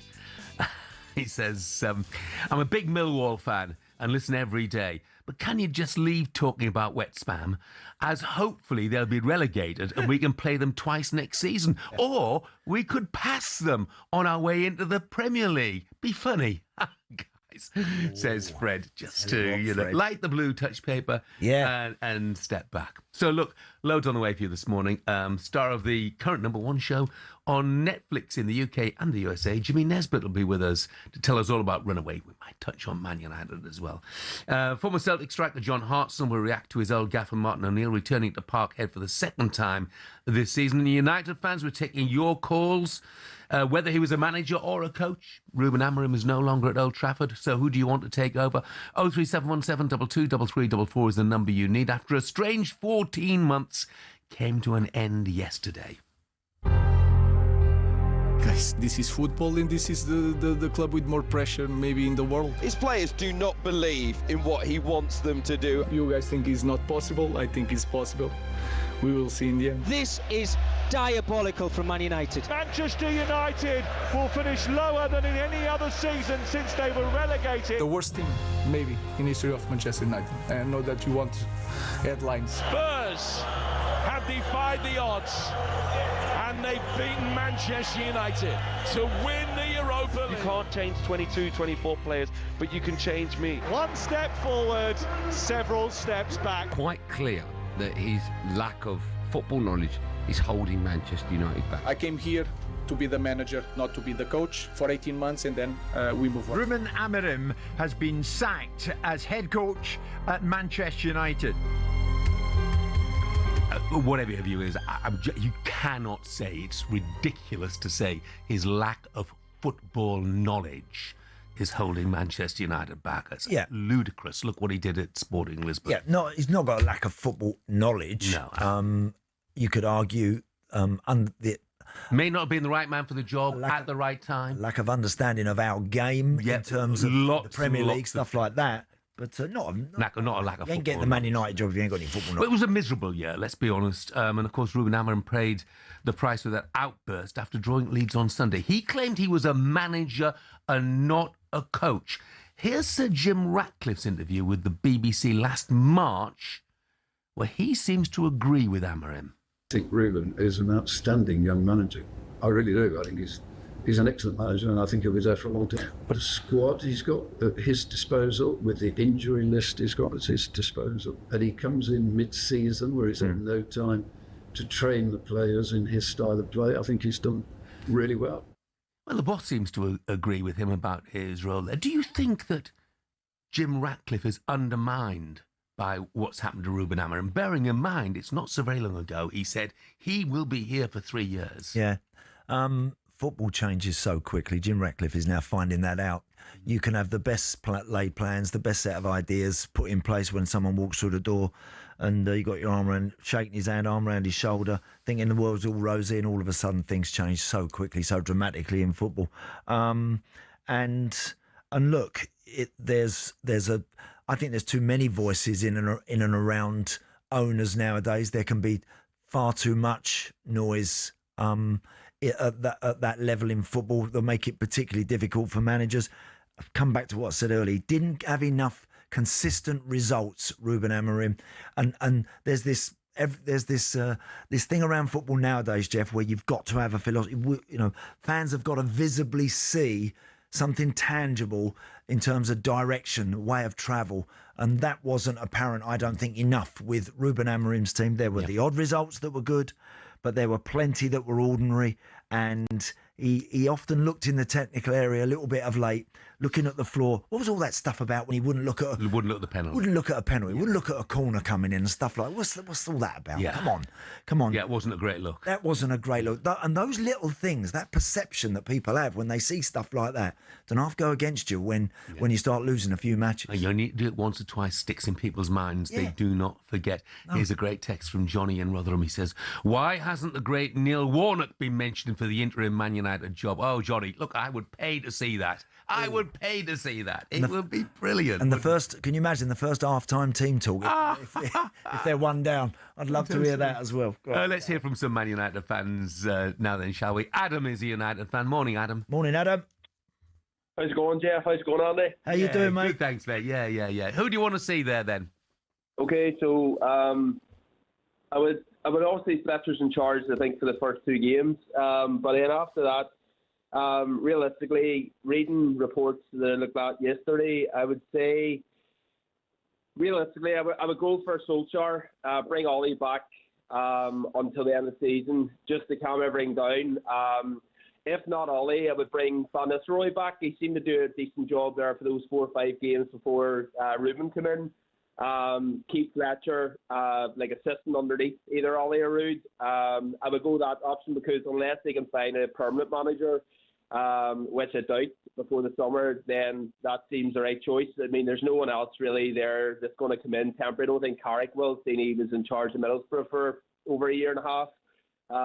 But going forward on permanent basis, there's probably 5 that would stick out. The number one choice would definitely be Emery. I mean, I heard what Andy said earlier on when I was driving to work.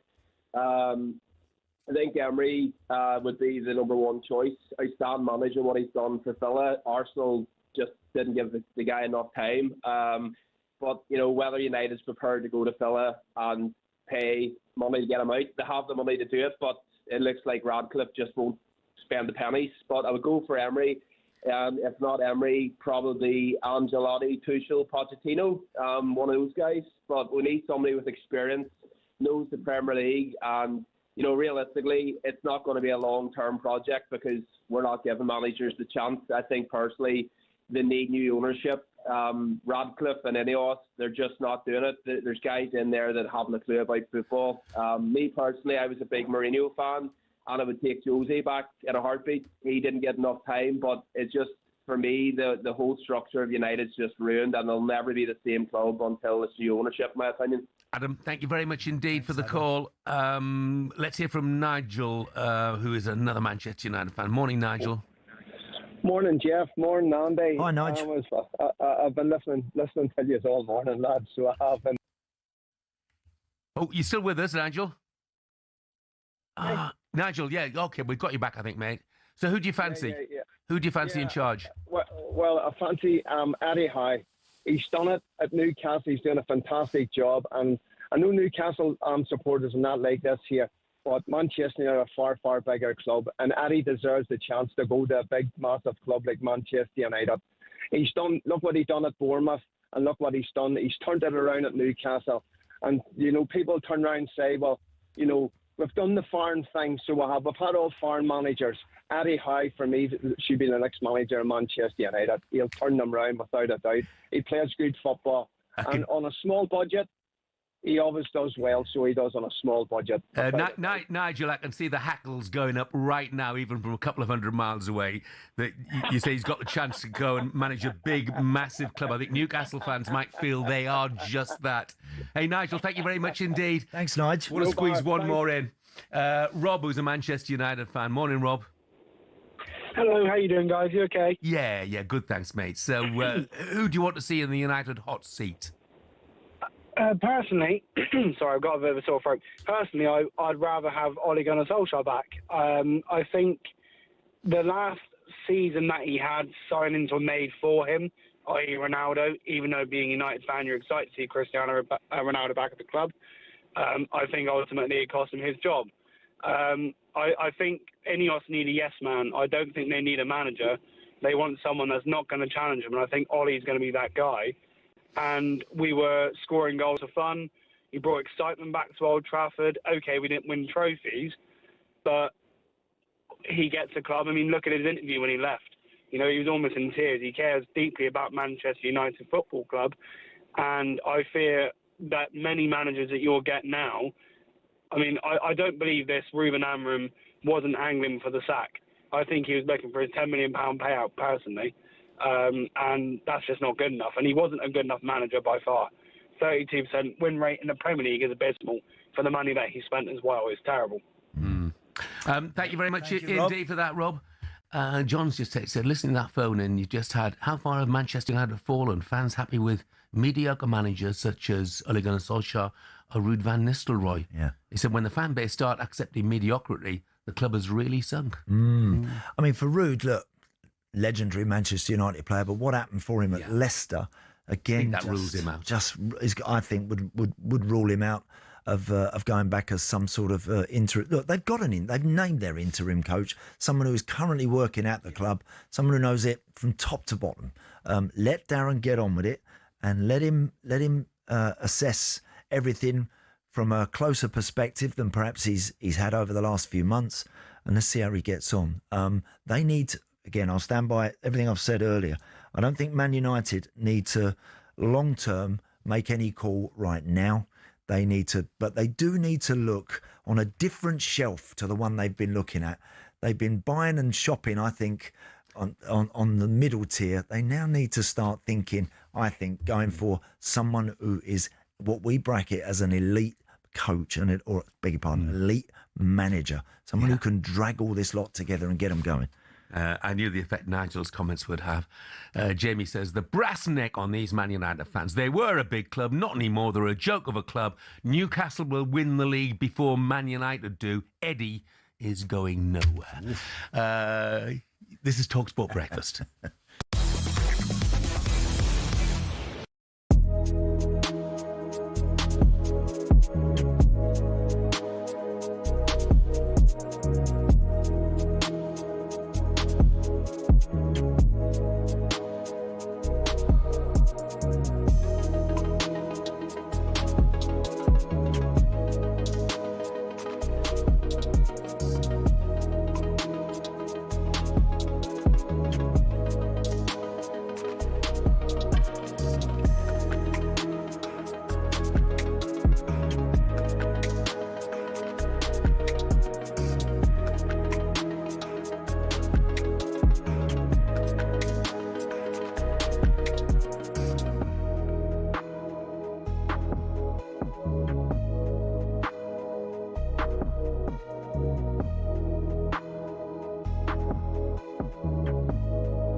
And welcome to talkSPORT Goals. Been taking you through what should be another busy day of football. Chance to win it! We don't need to do that, guys. I'm going to owe you an apology. How would you get to that conclusion? That's a weak mentality. Oh, get out of it.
Good morning, 8:21. It is Tuesday, January the 6th. This is talkSPORT Breakfast. I'm Jeff Stelling. Andy Townsend is with me. Andrew's in Norwich. He's an LFC fan. He says, Rafa Benitez for Man United manager. Cheeky devil. Yeah, don't think that's going to happen somehow. Let's head back to the phone lines and speak to another Man United fan. Naz has given us a call and he has an interesting point. Morning, Naz. Morning, Naz. Morning, guys. How you doing, UK? Great show as always. Yeah, good. Thank you, mate. What do you got to say? Oh, well, do you know this fairy tale story about bringing these legends band? It's all great, but they're going to get undone by these tactical geniuses. Like you got your Riolas, your Marco Silvas. So, I mean, I'm sad that Amorim's gone. He was the only one who wasn't masking the problems at Man United. He was actually trying to change the culture. So you got to question. You got to question the board, don't you? I mean, Radcliffe's got some tough decisions to make. Who brought him in? Who didn't back him? So I think someone else needs to be sacked here after Amorim. Secondly, you might think I'm a bit doolally here, but if Glasner comes and he brings 3 players, Gay, Wharton, and Mateta, we'll win the league next year. Bold statement. Interesting point, Naz, but I don't see that he's going to bring the 3 of them, even if he does arrive. No. And also, even Wharton will be a big deal. Yeah. Wharton will be a big deal. Yeah, they're all good players, man. You mentioned about tactical geniuses, Naz. You mentioned, Marco Silva's in 11th with Fulham, and Andoni Iraola right now is in 15th place with Bournemouth. And I think we all admire the work they've done. But we're not going to get a big manager, are we? We need someone who's felt the Premiership, who's experienced the Premiership, who's actually dug deep. And these guys have dug really deep. And with the squad of Manchester United, I think they can go in further. I think Glasner makes the perfect sense. Maresca makes good sense as well. It's quite a coincidence that he's actually available right now. And it did seem like Ruben Amorim knew more than we know. The way he left in that press conference, the way he walked off, it just felt that it was preempted, that Jason really got under his skin because they wanted to. It kind of like it took the bait.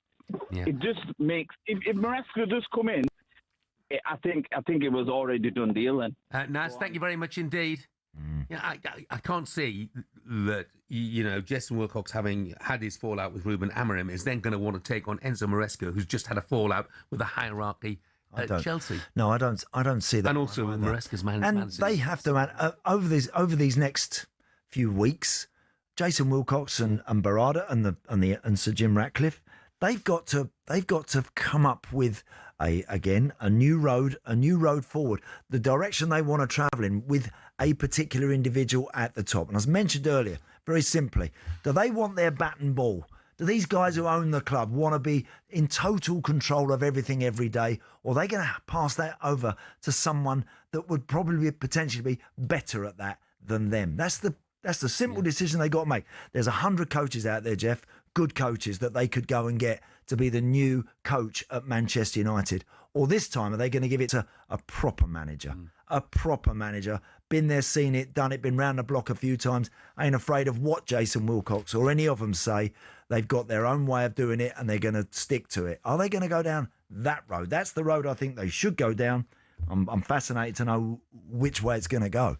Paul agrees with you. He wants them to give it to a proper manager. He says, in the summer, go all out for Luis Enrique. He's done plenty in Spain and France already. Surely he'll want to test himself in the Premier League. The temptation of waking up a sleeping giant must be appealing for him. That is a very good, that's a good text. Luis Enrique, on the face of it, has a fabulous team. They've won everything that he wants to win over the last few seasons. They've been the team to watch and admire from a distance. But, Jeff, he's absolutely right, that texter, in terms of there is something in football managers that they think they can be the one to get Man United going. And if genuinely someone walks through the door and does that, then all of a sudden a sleeping giant awakens and who knows where they can go and what can happen for them. And Luis Enrique is now an elite coach without question. OK, let's get the latest odds now with Coral and John Hill. The Coral Daily Download on talkSPORT with Coral. We're here for the fans this season. 18 plus, gambleaware.org. John, good morning to you. Good morning, Jeff. Good morning, Andy. Morning, John. Hey, John, you know where we're going first. I knew this was coming, John. Odds for the next Manchester United manager. Well, it was a black day yesterday, wasn't it, for Celtic and Manchester United managers. It all happened in the space of a few hours, these chops and changes. In terms of Manchester United manager, Darren Fletcher currently heads the betting. He's 5-2. He's obviously going to take the game against Burnley tomorrow, possibly the FA Cup game at the weekend as well. So, is that a chance for him to try and earn this position long term? He tops the betting as we speak. And then it's Oliver Glasner second best at 11-4, the Palace manager.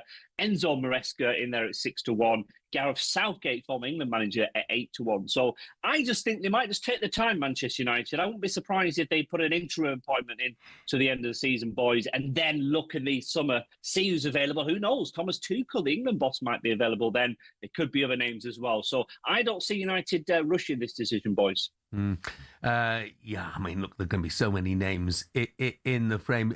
As far as Celtic are concerned, do you see Martin O'Neill being there beyond the end of this season, or are you taking bets on who will succeed him?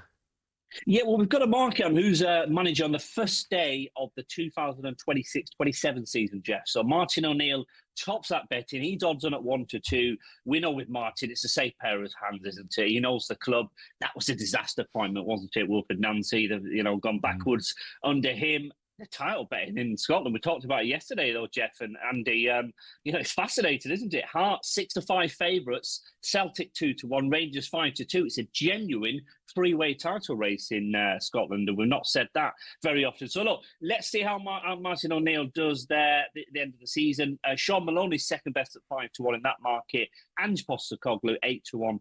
For a return to Celtic Park. But Martin well, Andy. He'll be a safe pair of hands, won't he, there at Celtic Park? He's shown it recently. Shown it recently, John, that he can go in there, he can pick it up because he's been round the block. He's got all the mileage required to do it. So it was no surprise to me that Martin was going to go in there and sort him out. He's done it once. No reason why he can't do it again.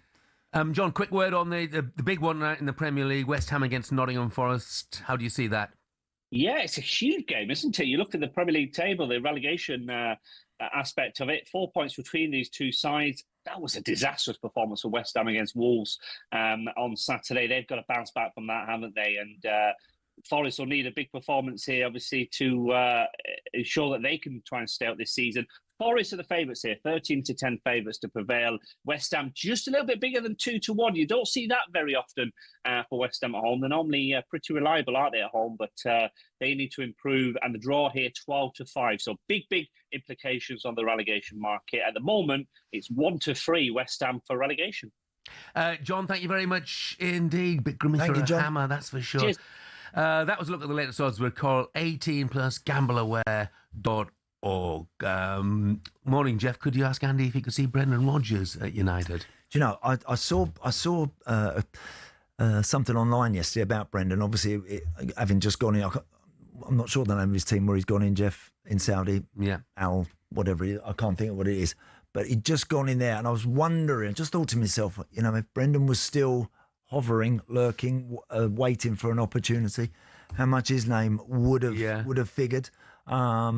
Not sure he'd have got Manchester United, but I'm not sure about that. No, I don't think he would have got that. But other jobs that are going to be, and there might be. Listen, tomorrow morning there might be another one. Who knows? After what happens tonight in that West Ham Forest game.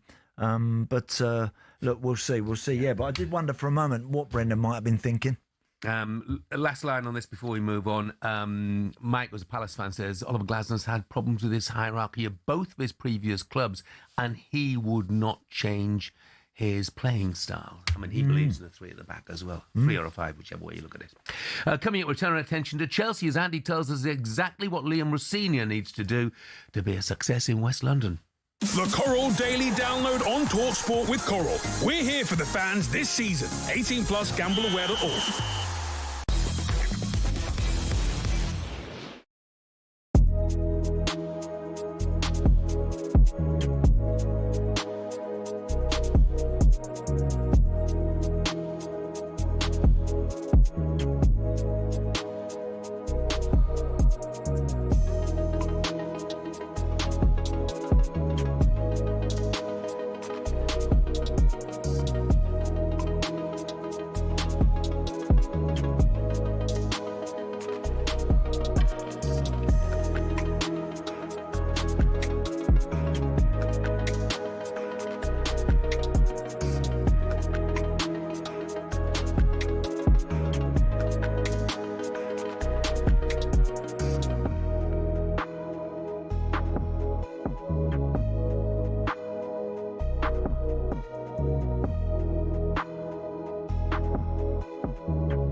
boxing. It's a sport that makes multi-millionaires out of the world's best fighters, but it's not as flush with cash as you'd think.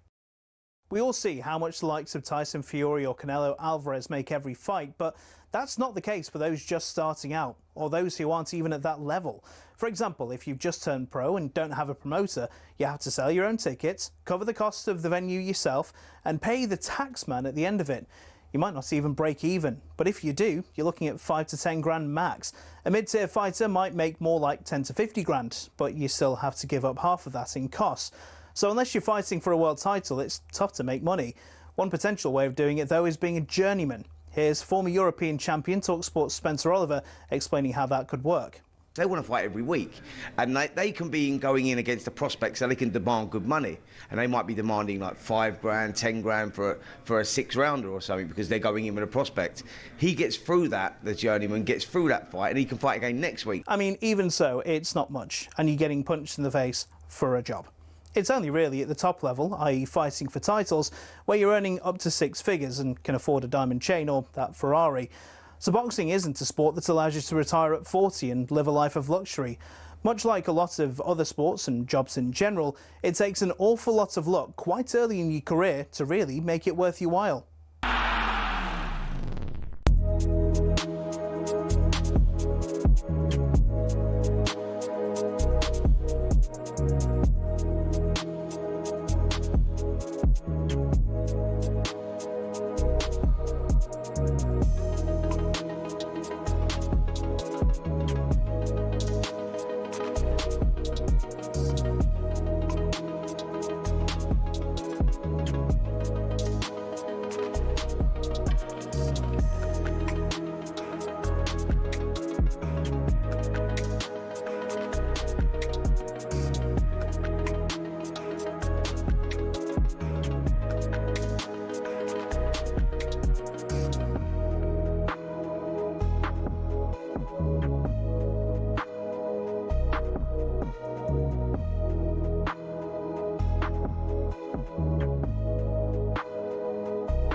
Good morning, this is talkSPORT Breakfast with Arnold Clark. Sale on your next car in the real sale. It is the UK's biggest used car sale. I'm Jeff Stelling. Andy Townsend is with me. We're here right through until 10 o'clock this morning.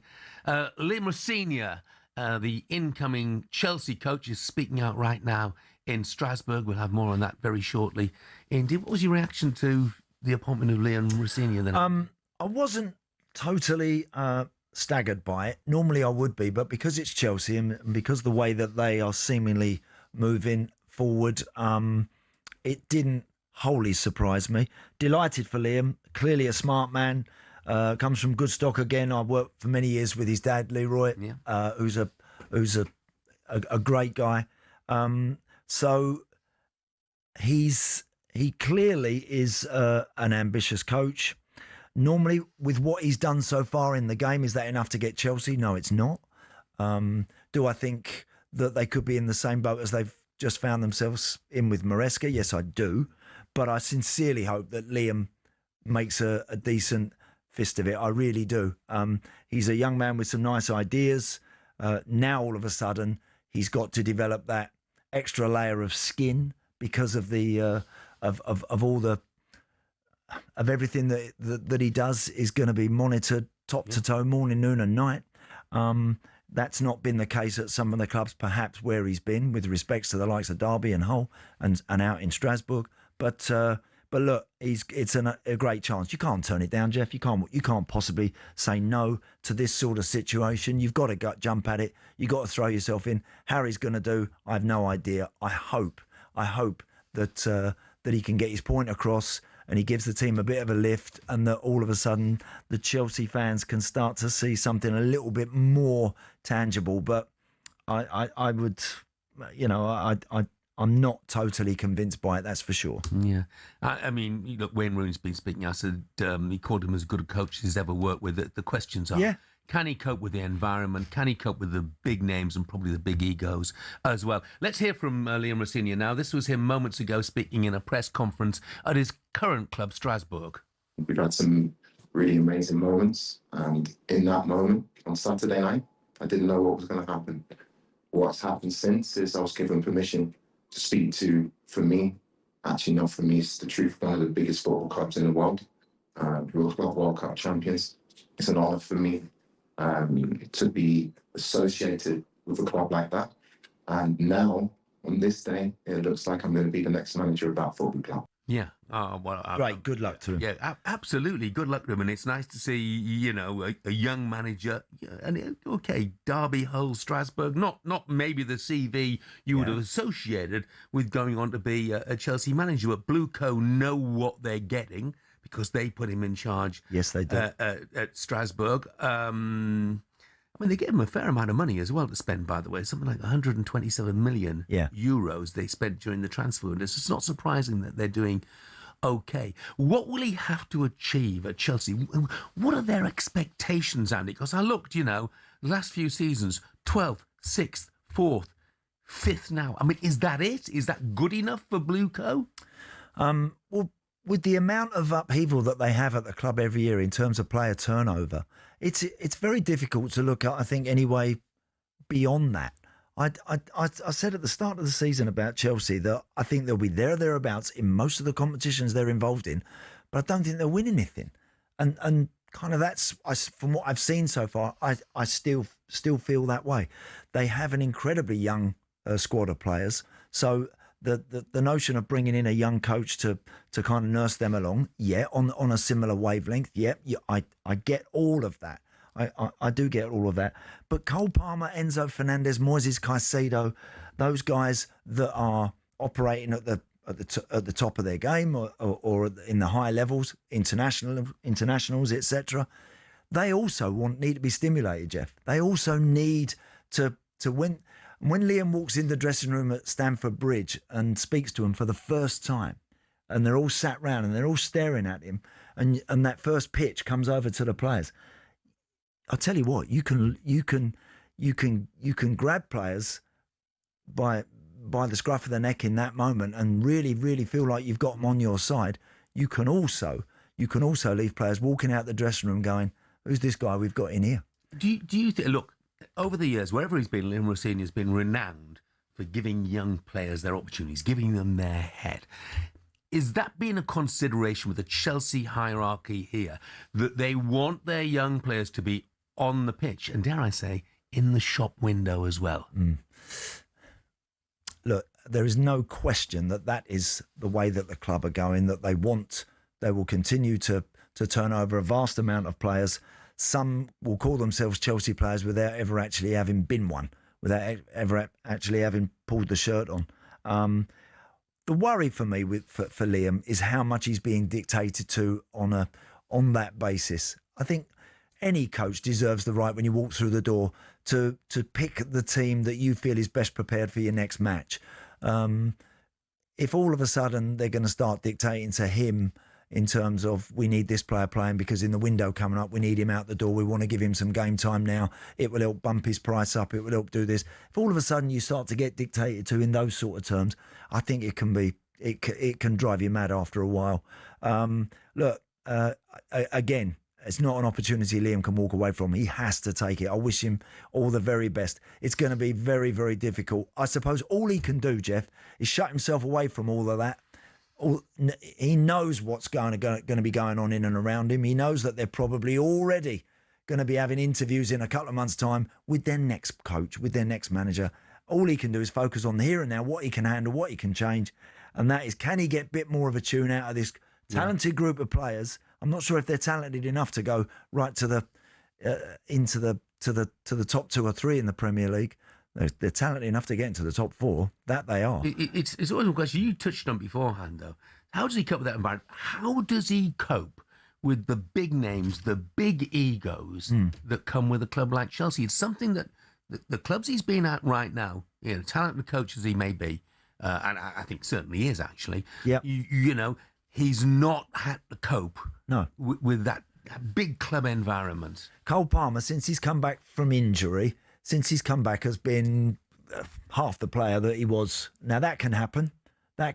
Can he walk through the door and within a week or a couple of weeks somehow seemingly have found a little bit more edge in Cole's game? Can he maybe give him a little bit more encouragement, license to go and be the man he was 6 months ago in a Chelsea shirt? Because since he's come back, he hasn't. I mean, at the game against City at the weekend, I hardly thought he was even playing, which is very unlike him. Very unlike him. Every player has bad spells. Goodness me, lost count how many I had. But everyone has them, and everyone drifts, and everyone has periods in their career when it's not happening.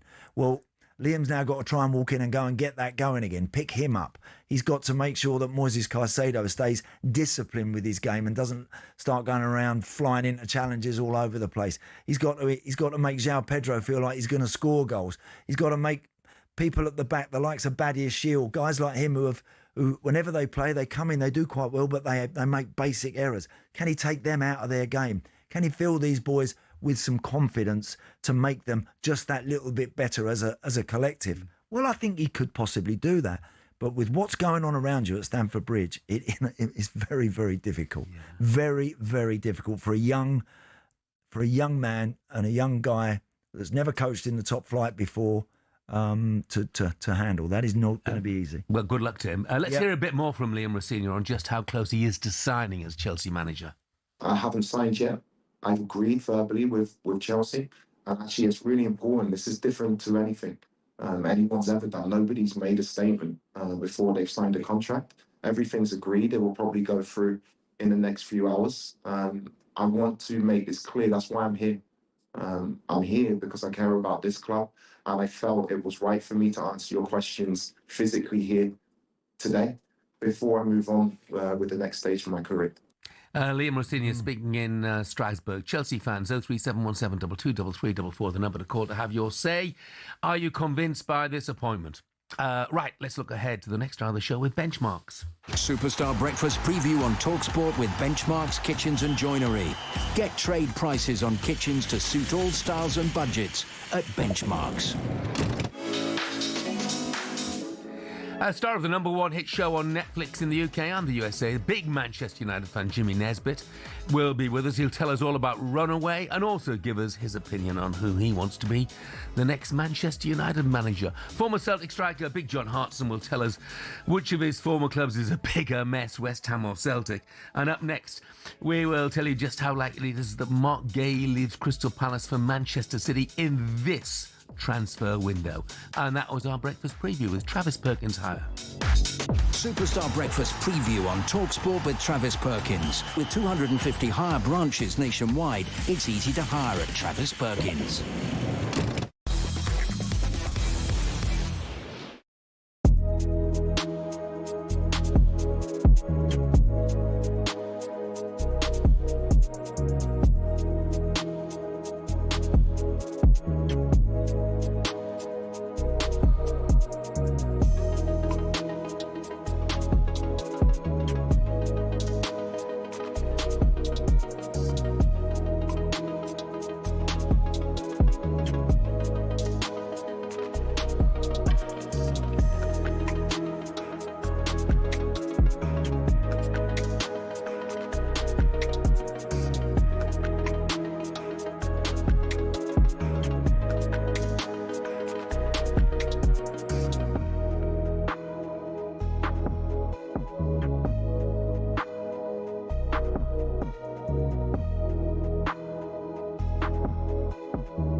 fans, welcome to talkSPORT Goals. We've been taking you through what should be another busy day of football.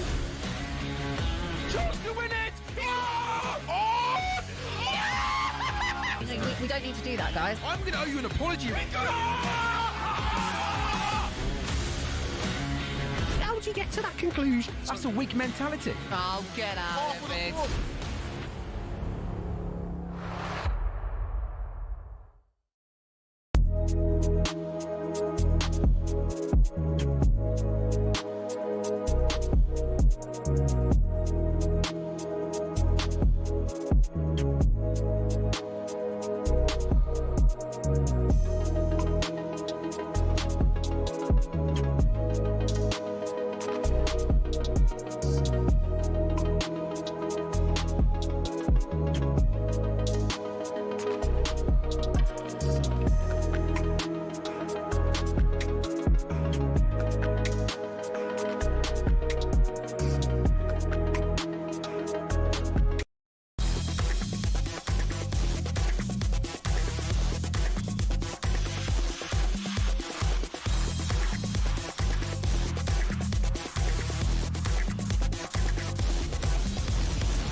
Good morning, this is talkSPORT. Breakfast with Arnold Clark. Save on your next car in the real sale. It's the UK's biggest used car sale.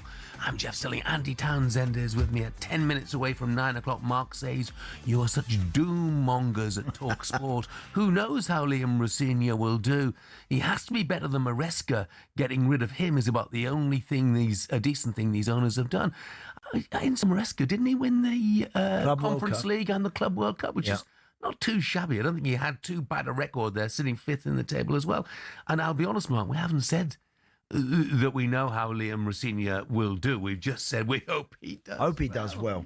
Wish him all the very best. No, I mean, no one can know that. No one can know it. Right, time for a look at the latest news from the January transfer window in partnership with Intuit QuickBooks. Transfer window. Breaking news on talkSPORT with Intuit QuickBooks. Tackle your self-assessment and business admin with ease all year round. Search QuickBooks to find out more.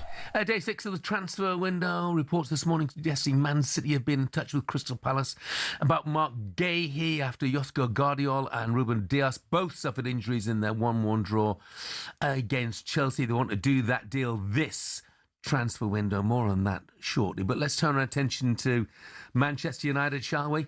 And some reports suggesting Ole Gunnar Solskjaer could be in line for a sensational return to Manchester United. Time to say a very good morning to talkSPORT's chief football correspondent, a big United fan, Alex Crook. Morning, Crookie. Morning, Crookie. Good morning, guys. Crookie, the ball's in Darren Fletcher's court at the moment, isn't it? Very much so. If he does well in the job as an interim, will he get the opportunity to keep it? Well, you would have thought so, Jeff. This is a job I think that Darren Fletcher has always felt he has the ability to take on. It's a huge opportunity for him now, starting live on talkSPORT talkSPORT 2 away at Burnley tomorrow night, and then live and exclusive on talkSPORT. They've got Brighton in the FA Cup on Sunday, which is a huge game really in the context of just keeping the season alive in terms of having something tangible to play for. What's interesting is I was being told yesterday that there is a possibility Darren Fletcher could get these couple of games as interim manager, and then the hierarchy might look to bring in a more permanent interim until the end of the season. So it could be an interim replacing an interim. That's where I think Ole Gunnar Solskjaer comes into play, and certainly he's making noises that he would want to return to Old Trafford, feels he has unfinished business. I think it would be welcomed by the fans. He's obviously a very popular figure for what he did as a player. And in those early months in charge, you'll remember that famous night in Paris when Rio Ferdinand demanded live on TV, he got a 10-year contract. But I think you have to remember how it ended as well. I was at Watford, his last game in charge at Vicarage Road, when it was a real toxic atmosphere between him and the travelling supporters. So let's see on that one. Michael Carrick, I think, would come into contention as well. Obviously, has done the job before. And even someone like Ruud van Nistelrooy, I think, would throw his hat into the ring. What this all means is that Manchester United, I think, feel that there's going to be a bigger pool of managers to choose from, particularly those with Premier League experience come the end of the season. You're talking Oliver Glasner, of course, is out of contract. Marco Silva, potentially, although Fulham seem more positive that he will stay. Andoni Iraola's contract at Bournemouth is up. And then you look at the managers who are going to take charge of countries at the World Cup, not least Thomas Tuchel. His deal is only until the end of the World Cup. Carlo Ancelotti at Brazil. So I just think United feel at this moment in time there isn't necessarily a standout permanent successor. Yeah. It's always interesting, Crookie, when a manager gets sacked, the first game for the next guy in, Darren Fletcher's that man, the first game, the changes that he makes to the team. Do you think it will be just more tactical in terms of the shape of the team back four rather than individuals? Are there any individuals you think at United that potentially could be seriously worried now that Amorim has gone? Well, I don't know about seriously worried, but in terms of the players who are probably celebrating his demise the most, Kobbie Mainoo would be right up there, wouldn't he? Having been frozen out, really, for this season. And there was a strong possibility that he would push to leave in this transfer window if Amorim stayed in charge. I think now that he's gone, Kobbie Mainoo will get his head down and try and win his place back. He's not fit yet, which is a shame for him because I think he probably would have been put straight back in the team. But if I was a betting man, and as you know, Andy, I do like the odd flutter, I think it's nailed on that Manchester United under Darren Fletcher line up with a back four, because that was a big part of the rift between Amorim and the hierarchy in his final weeks in charge. They felt this back three was too easy to play against. I think there were some comments earlier in the season from various managers suggesting that United were too predictable, which were raised with Ruben Amorim, and obviously that got his back up. So, yeah, I think they'll go back four. I expect Bruno Fernandes to play. I think he's back out training on the grass, and we know that he's going to be desperate to get fit and get back out there. So, yeah, I'm more confident as a United fan they're going to win at Turf Moor now than I probably would have been if Ruben Amorim was still there. And I don't mean to be too disrespectful with that comment. Confirmation, by the way, this morning that Liam Rosenior has said he has verbally agreed to become the new Chelsea manager. Let's move on to players a bit then, Crookie, shall we? Mark Gahey, what are the chances that Manchester City can prize him away from Palace this transfer window? Well, it's a big move to turn down if you're Mark Gahey, and the reason that Manchester City have stepped up their interest in this window is because they've got real problems injury-wise defensively with Ruben Diaz and Joško Guardiola in particular, who suffered a leg fracture, so we're not going to see him probably for the rest of this season. So they do look a little bit short-handed. Defensively, I still think that they're vulnerable, Manchester City, certainly compared to Arsenal, who they're trying to chase down at the top of the table. And Palace are in a quandary here, aren't they? Much like they were in the summer. Do they cash in now and get, 35-40 million pounds potentially for their captain, but then risk their own season because, of course, they're still in Europe and, looking to go deep in that competition and maybe even qualify for Europe via the Premier League? Or do they keep him knowing that he's going to go on a free transfer at the end of the season? I certainly think this is going to be one we're going to be keeping an eye on, not just with Manchester City, because he can sign a pre-contract agreement, Gahey, with those big European clubs who are chasing him, Bayern Munich in particular.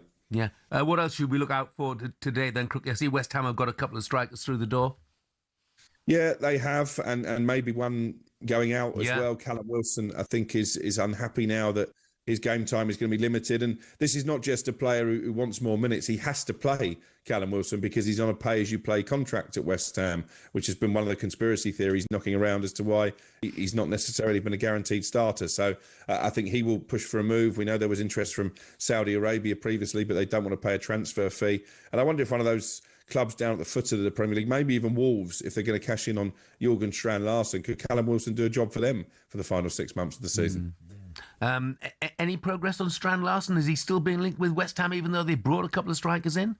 No, I think that trail has run cold. I think Wolves' asking price probably was too rich for West Ham. They basically got two strikers in for what it would take to prize Strand-Larsen away. I keep watching Nottingham Forest with interest there because obviously they're letting Callum Mwendo go out on loan to Frankfurt. There's an option of 27 million euros built into that deal. Chris Wood is injured, so they do need a focal point, and he just strikes me as the archetypal Sean Dyche big target man, Strand-Larsen. So certainly they're part of the conversation, and Aston Villa have been mentioned to me as well. Yeah, interesting. Crookie, thank you very much indeed. Nice one, Crookie. Thanks, guys. Do you know, Jeff, I saw Strand-Larsen recently for Wolves at Molineux when he was getting dogs abuse off the fans. He really was getting plenty, to the point where I think Rob Edwards had to take him off because confidence was shattered. So I would think if someone's looking to bring him through the door, the first thing they've got to try and do with him is restore a little bit of belief back into him, because what I see from him recently was nowhere near the levels required to make the difference up front. Another text from Jill. She says, can I just say how great it is to have a presenter who has a wealth of football knowledge, a student of the game. Thank you, Jill. Coming up, we're joined by actor and huge United fan Jimmy Nesbit to find out if he has any idea who the club should bring in next and whether he has any faith that any of us will make the right choice.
Over the years, we've been treated to some amazing exhibition events in sports. Some become iconic, but many fail to live up to the hype. So what are some of the most anticlimactic exhibitions? Technically, it wasn't an exhibition because it ended up being sanctioned as a pro fight, but it basically was.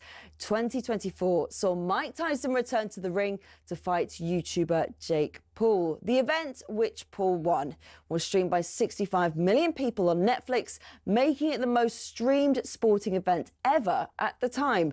But many complained of buffering and freezing. And as for the fight itself, well, it was considered an entertaining disaster. I mean, it wasn't prime Tyson. He was 58.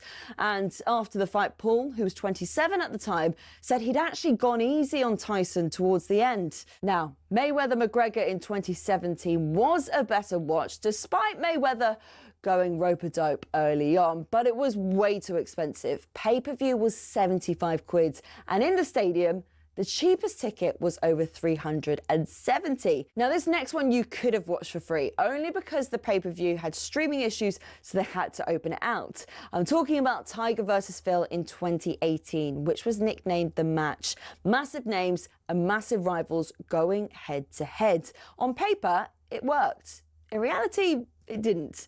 The two players were mic'd up, so we all thought, We'll get fascinating insight. We'll be able to hear them insult each other for 18 holes. When what we actually got was more heavy breathing and sniffles. And for two GOATs, the golf itself was bang average. And speaking of GOATs, let's end with Messi and Ronaldo. In 2023, an exhibition between PSG and the Riyadh All-Star 11 saw them share a pitch for possibly the final time. To be fair, it was a goal fest, which PSG won 5-4, and Messi and Ronaldo both scored.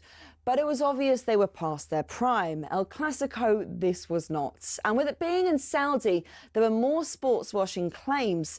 So there you have it. Exhibitions that have let us down. And I didn't even have time to mention the Community Shield.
Good morning, 9:05, Tuesday, January the 6th. This is talkSPORT Breakfast with me, Jeff Stelling, Andy Townsend and Arnold Clark's Real Sale. Huge savings to be had on over 20,000 used cars. Quick text, Ray says, could Callum Wilson come back to Coventry to help bolster our team for promotion? Not a bad shout. Which is not a bad shout. Not a bad shout. Still to come, you'll be hearing more from the incoming Chelsea manager, Liam Rosenior, who this morning was confirmed, or has confirmed, a verbal agreement is in place to move from Strasbourg to the reigning World Club champions. The reality in football is there are levels. The reality of that at the moment is that Strasbourg is not on the level of Chelsea. There are certain clubs that you just cannot turn down, current club world champions. So Chelsea have got their man. Not too sure about Manchester United, are we? At the moment, Darren Fletcher in charge against Burnley. They've got an FA Cup tie at home to Brighton to come, and they follow that with games against Manchester City and Arsenal. So it's been a morning of Manchester United discussion. I'm keen to carry that on with our next guest, because joining us in the studio right now, the star of the current #1 show on Netflix in the UK and the USA, Runaway, and of course a huge Manchester United fan who'll tell us who is the right man. Jimmy Nesbit. Morning, Jimmy. How you doing? Morning, Jeff. Morning, Andy. Morning, Jim. Great to see you. Great to see you. Nice to drop in. Let's talk about the show first of all, shall we? Because, you know, hey, Netflix has discovered Harlan Coben big time, hasn't it? And it seems like everything they do with his novels just turns to gold, and this certainly has. Yeah, you know, it's the third one I've done with him. I did one a few years ago called Stay Close. I wasn't familiar with his work before, but we spoke for a long time. I was away on holiday, and he was very persuasive, as I've now realised he truly is. He's a real juggernaut of a character, a great guy, very garrulous but bright, and he creates these incredible, extraordinary stories for sometimes kind of ordinary people. Into the mix he throws very complicated people. But in this story I play a guy called Simon Green. He's a successful businessman, happily married to Minnie Driver, character played by Minnie Driver, 3 kids. But we join the show 6 months after his eldest daughter, Paige, played by the brilliant Ellie DeLange, has disappeared. She's run away. She's spiraled into a world of drugs. She's been influenced by this guy, her boyfriend. I've been looking for her, unbeknownst to my wife, who said we've got to leave her and let her hit rock bottom. But I just can't let it go, because I carry guilt about why she went, despair about her being vulnerable and lost. So I get a tip off through my investigation that she's busking in a park. I go, I find her. She's barely recognisable.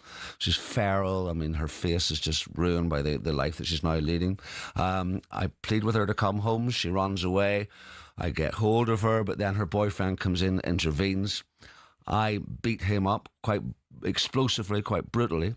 It's filmed by an influencer, goes on TikTok, goes viral all over the world, and he's then plunged into a kind of a spiralling world of despair, many different stories which all collide in a typical Harlan Coben fashion. I used to read them all, mate, and this is one of the more harrowing Harlan Coben stories, isn't it? Yeah, no, and that's saying brilliant something. Cast, mind you. It's a fantastic great cast, man. He's great. And Ruth Jones, who Ruth Jones, who I'd never really met before, from Gavin and Stacey, and we'd never worked together before. And it's quite important, that relationship, because they have to form an unlikely alliance. And so when you do things like that, it's important that you click off camera as well as on camera, and we did. We just got on the very first time we started.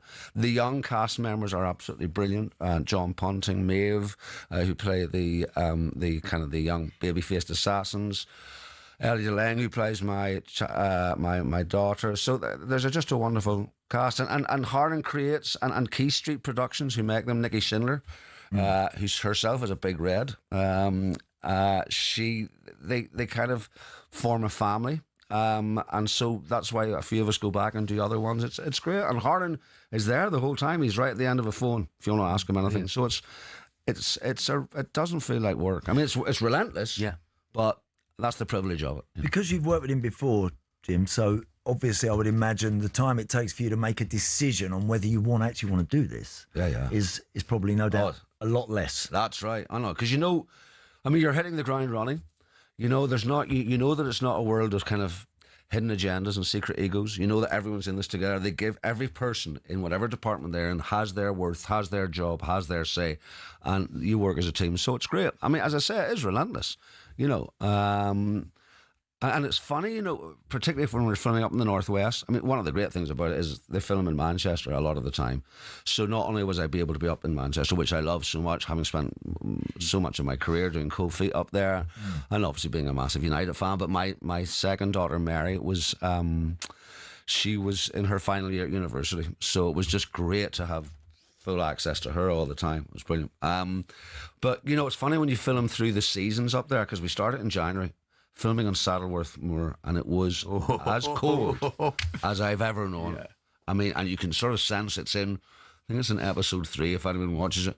It's where I go to a funeral, and you'll see me outside a pub with Finty Williams, Judi Dench's daughter, actually. And we're doing a scene, and, if you look at it, if you rewind and look at it, you can see that we are freezing. I can barely speak. But then you film through the spring, and then you're into the summer. And we're filming at Manchester University with the sun shining. So it becomes such a part of your life. Yeah. And has this one has it got an ending, Jim, or is it one that? I said no. It's an ending. It's finite. It's finite. But I mean, Harlan's known for his twists and turns. Yeah. This has a hell of a twist. All called page turners, Talking of page turners, what do you make of all the drama at Old Trafford? Then, what was your view on Amorim going? Who do you want to come in? I mean, it would be laughable if it wasn't so serious in a sense. I mean, because it's just this never-ending revolving door now, and I felt kind of invested in him a wee bit. I liked him. I thought he had something about him that seemed, I don't know, decent and strong. But it's clearly spiraled to such an extent. I just don't know what's going on there. I mean, as I say a lot to people, I say it just shows you how hard it was, and it shows you the achievements that Sir Alex had. We've now had, including temporary managers, I think 11 or 12. Yeah.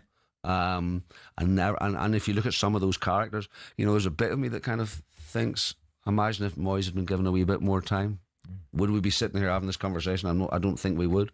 But it seems that the top has so distanced now from the support. I just think we're so divorced from each other that I think that is an issue.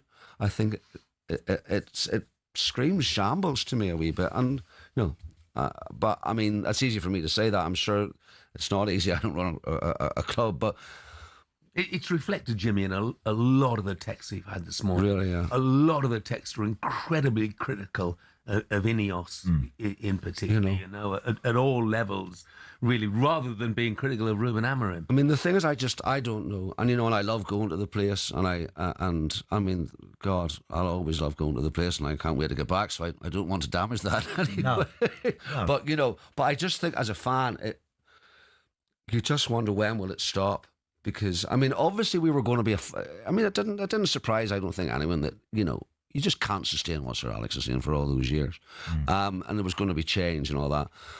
But now it's happening. It's been going on for quite a while, this, I mean, it's like, it's sort of the inconsistency and at times, I suppose, and I hate saying it, but there's a bit of mediocrity at times about it, and it's just hard to work out, A big name, a big personality, a big CV, Jimmy, what would you like to see come through the door maybe after Darren Fletcher, should he not get it? Or are you happy to have a coach that's working? Well, I'm available, frankly. You might get it. The thing is, I think Darren will be brilliant. Good. I love Darren. I've known him a long, long time. And, if anyone is you can't be cut out of the same stone as Sir Alex, but, I mean, he's definitely got something about him. Yeah. And his, I've seen him, I mean, listen, also, I mean, he had a lot. He had to persevere with a lot and survive a lot to continue the football the way he did, and he was brilliant. His professionalism astonishing. His will to win incredible. But I've also seen him change over the years as he's moved into that coaching, and he fits it. If you know what I mean, he's able to detach himself a little bit now from being a player and getting on with people like sort of like me and all that. I mean, he's able to detach, and that's his sole focus. So I think he'll be wonderful. Good. To tell you the truth. And I hope he's given a wee bit of a chance. I don't know what he wants, but I tell you what, to have him step in, tomorrow night's a big game. I mean, away to Burnley. It's like, yep. But I think I think the good thing about it is I think it's magic that he's the person that happens to be standing in the shadows there about to emerge. Yeah, right. No, it'd be nice to see him get it. It's a tough run. Burnley, then Brighton at home in the FA Cup, then City, then Arsenal. Yeah, so it's a tough old run.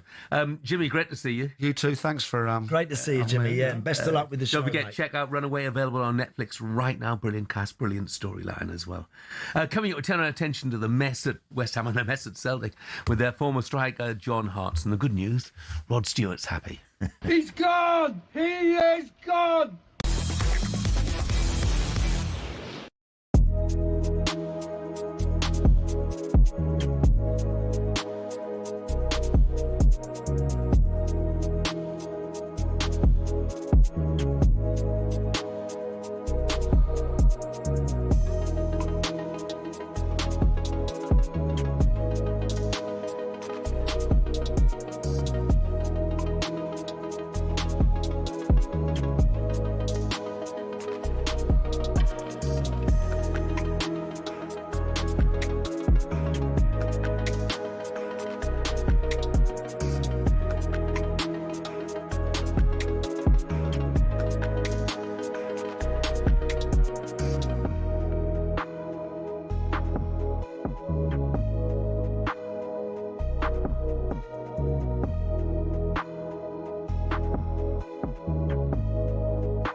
welcome to talkSPORT Goals. Been taking you through what should be another busy day of football. Chance to win it! We don't need to do that, guys. I'm going to owe you an apology. How would you get to that conclusion? That's a weak mentality. Oh, get out of it.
Good morning, this is talkSPORT Breakfast. I'm Jeff Stelling. Andy Townsend is with me. 9:21, we're here through until 10 o'clock.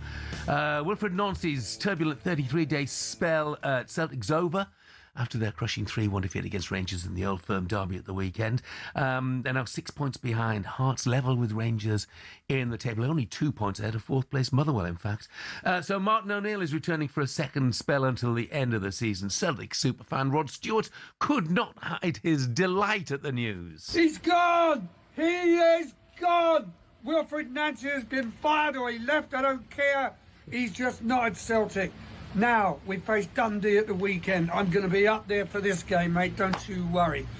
We need Martin back. We need you back, Martin O'Neill, to get us through the end of the season, and maybe we could get Robbie Keane. That would be heaven sent. Right now, I'm going down the pub to celebrate.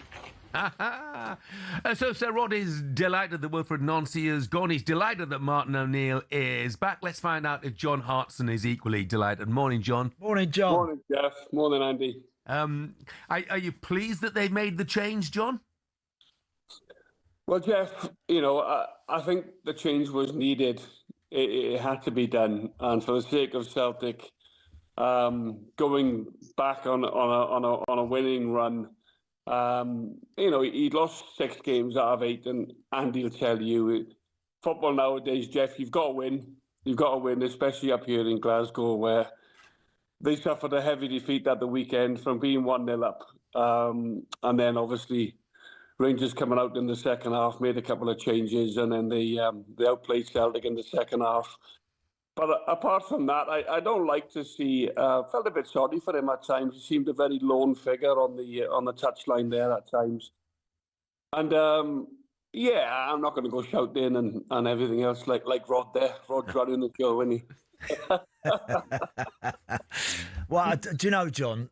And again, from the outside looking in, when he was sitting on the bench, I can't remember what game it was. Was it his first one? He had that. It was Hearts. He had the little tactics board there, and he's with the discs on it, and he's moving them about. It's like, whoa, hold on a minute, And now they go from that.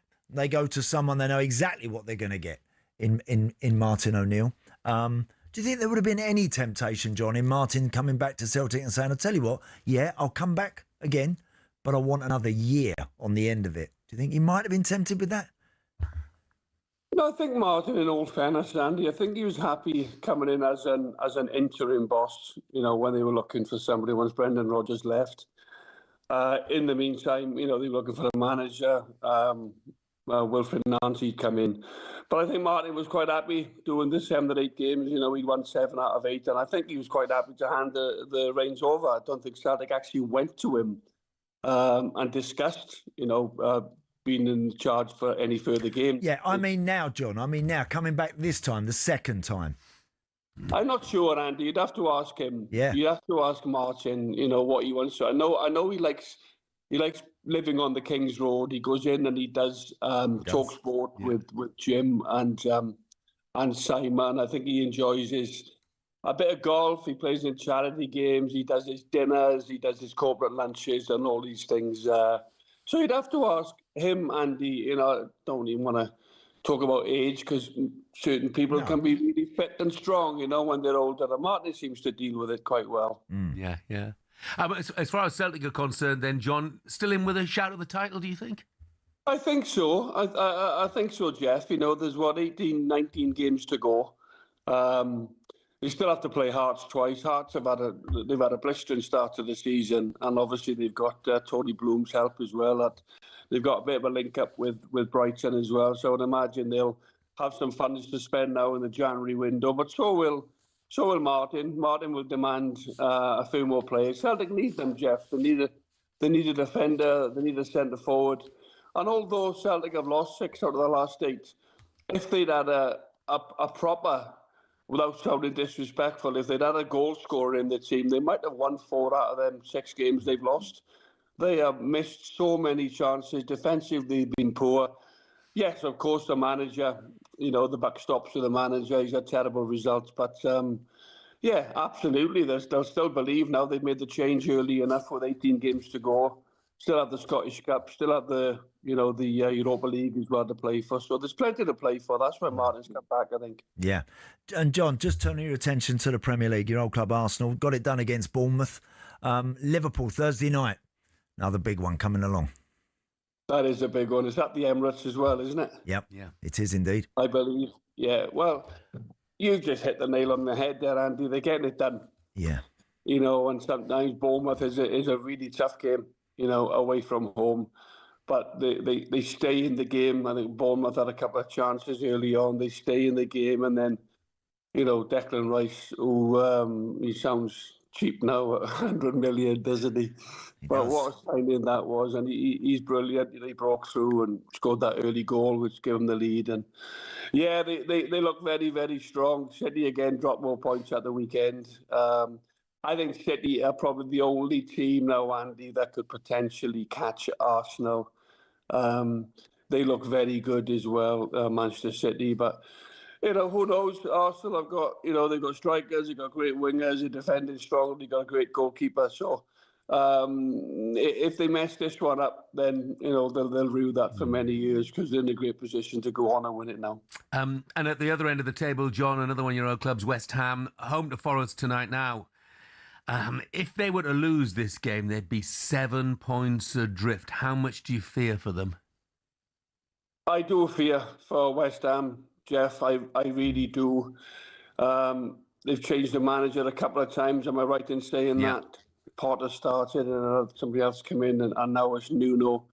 They're not scoring goals. They're leaking too many, which is not a great sign.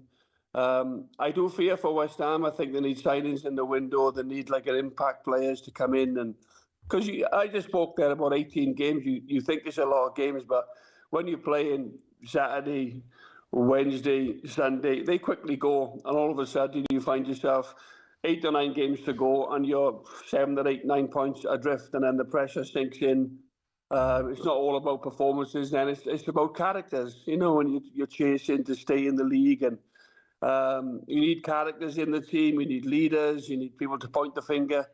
And sometimes the good football, Andy will tell you, goes out of the window. You just need to battle then. They don't really want to get to that position, but if they lose, 7 points behind is a big deficit to claw back, isn't it? Yeah, it certainly is. John, thanks very much indeed. Nice one, John. Take care, pal. Okay, fellas. All the best. John. Bye. That's a big game. Oh, it's a massive game tonight, Jeff, that. 4 points out of 27 West Ham then, just in this shocking run of form. I was going to say earlier on, though, how are Forest where they are when you look at their squad? How are they the side that West Ham are trying to catch? They started White and Anderson and Milinkovic and Hudson-Odoi and Murillo and Aina. I mean, got some good players. Started great under Daichi. What's that? 4 on the spin now, 4 on the bounce. They've lost. And I tell you, the way they went about it at Villa, I thought first half they were really passive. Really passive. Just sat there, trying to just deny Villa without really doing anything themselves, not really applying any pressure. Yeah, I get they're away to a very good team, but they're going to need to snap out of that. They need to find a little bit more endeavour and a little bit more speed back into their game. Confidence can drain that out of you, Jeff, when results are going against you.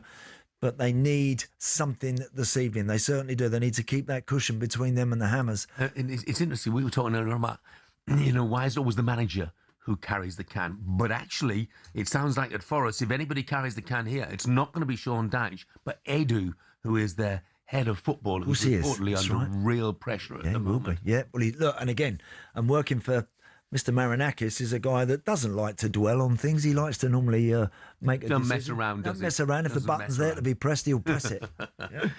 For more on Celtic, you'll be able to hear Martin O'Neill later this morning. He's been speaking to talkSPORT's Jim White. Coming up, we'll hear from Liam Rosenior after the announcement this morning. He has verbally agreed to join Chelsea. That is next.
It's not often you associate fan power with Chelsea Football Club, but one of the shining examples of it lies with a group called the Chelsea Pitch Owners. And they've proved to be the thorn in the side of owners past and present who've been dead set on moving stadiums to a larger, more lucrative piece of land. Essentially, the supporters group holds the freehold to the land on which Stamford Bridge sits. Former owner Ken Bates set it up at a time where some unruly property developers tried to evict the club from their ground. In order to prevent this, he established the CPO as a company that owned the pitch and offered the fans the chance to buy a share for £100. As well as that, they also own the rights to the name Chelsea Football Club, so if any owner wants to take them elsewhere, they can't be called Chelsea without the approval from the CPO. Now, in 2011, Roman Abramovich tried and failed to move them away from Stamford Bridge, and this has set a precedent for Todd Bowley and the current power brokers at Chelsea. They know any plan which involves moving from Stamford Bridge will require CPO approval from the now 13,000 fans who own it. There are fans who are concerned that if they stay at the bridge, they'll be left behind their domestic and European rivals who are moving to more commercially successful stadiums. But for the heritage and history lovers, Stamford Bridge is one of the iconic English stadiums, and to move away would be a grave mistake. It might not be as flashy as others, but stadiums like it have something about them that cannot be replaced. One thing's for sure, if Bowley wants to take Chelsea away from their home, he'll have to go through the CPO first.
Yeah, this is talkSPORT Breakfast with Arnold Clark. Save on your next car in the real sale. It's the UK's biggest used car sale. I'm Jeff Stelling.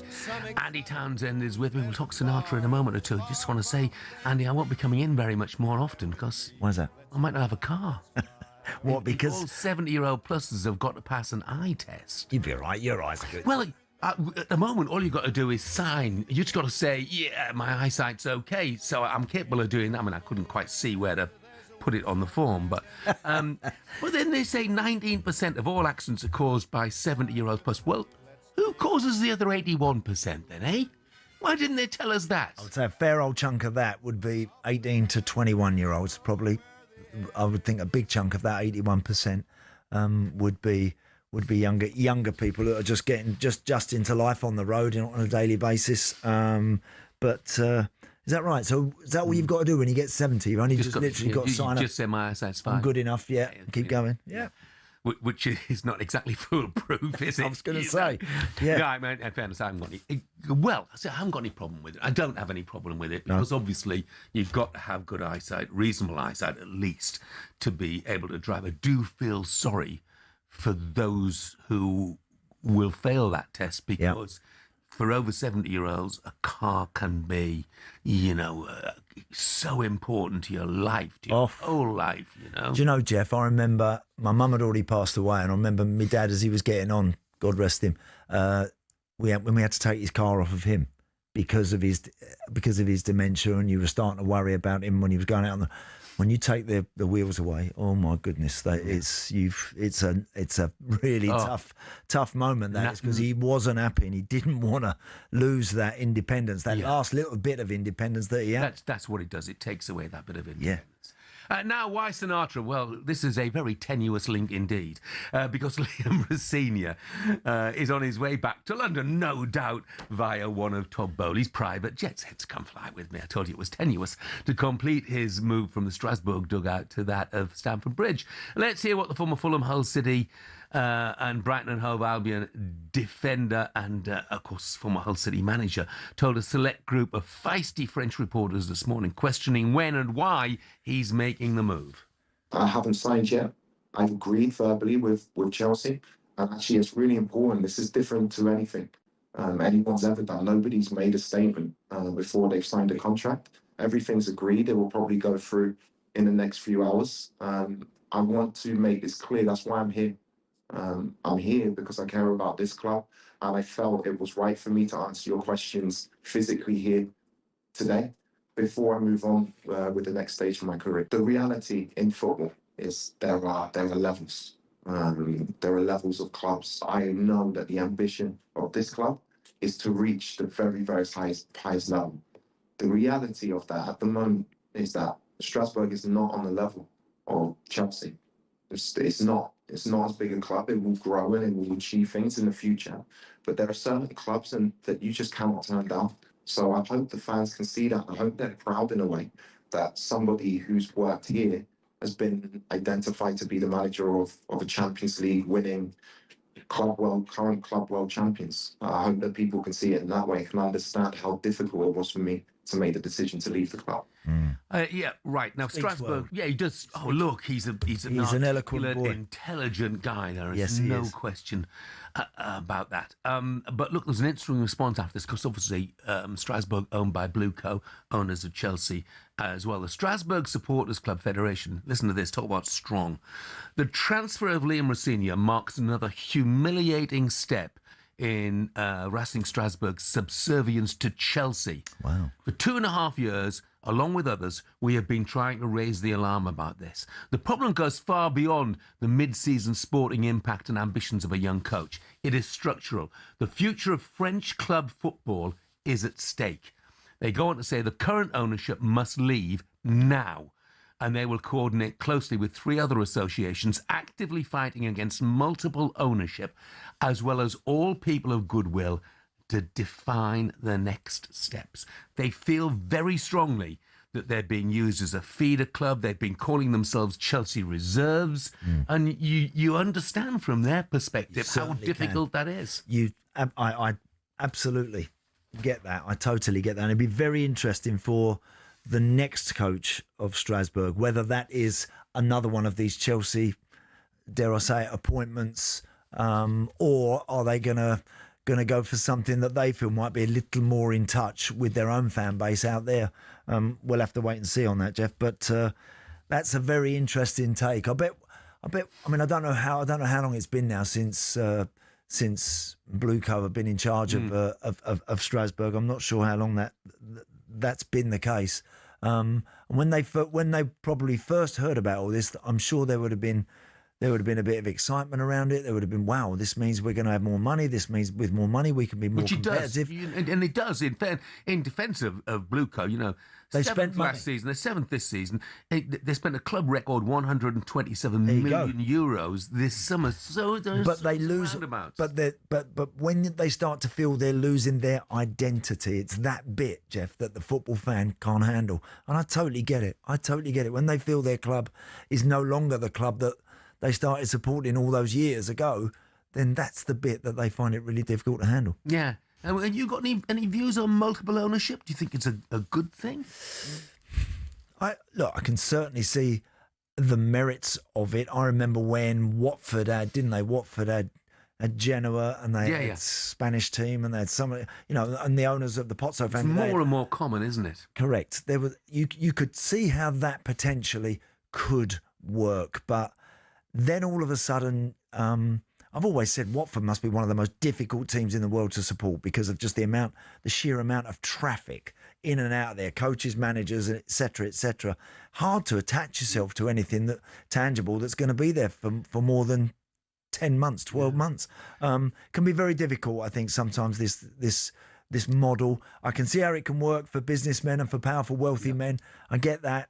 And I can see how it does in the States with some of their franchises and whatever. But I can certainly understand that, and I sympathise with fans who feel like they're a lesser part of that organisation. I think when it's multiple ownership, it's fine if you're at the top of the food chain. Exactly. But if you're second or third, it's not. So and they're just cherry picking what they want when they want it, without maybe considering that particular organisation. It's difficult for them. Yeah. Callum McFarland in charge again. We're told for the game away at Fulham. I just want to mention, I thought that was fantastic. At the end of the game at City, Reece James, he did, putting his arm around him, didn't he? Pushing him out in front of the fans. Get over there, real class act. Do you know? I thought the changes Callum made at the weekend were very good. They were the right changes. They were bold, Jeff. They were absolutely what his team needed. His team were a little bit. It looked like the back end of that first half, City were starting to grab the game by the scruff of the neck. They needed another person in midfield. He made that change at half-time, bringing Andre Santos on, and then made the bold changes going forward. And in the end, look, City should have had the game wrapped up. It should have been out of sight. It wasn't, and they kept going. But I think they kept going because of those changes. It gave them a little spark and a little change that they needed, and they got a great point for him. Yeah. It was a wonderful point. And again, he will be in charge of that game away at Fulham. Liam Rosenior's first game in charge likely to be Saturday's FA Cup third-round tie at Charlton. Local derby. It's a good start for him, isn't it? Jeff, just quickly on that, do you think that's right? Do you think, is it too late for Liam to literally come in and walk in there and have his voice being heard? straight away? Because I've always... Well, you know better than I do, Andy. I've always thought, listen, once you get the job, you want to say, I'll get in there. I'll get in there and get amongst it. People know you've only just walked through the door. You haven't got to sit there and analyse everything. I don't think so. I think when there's a change made and a new manager's been announced, get him in there. Get him in there and let him have his...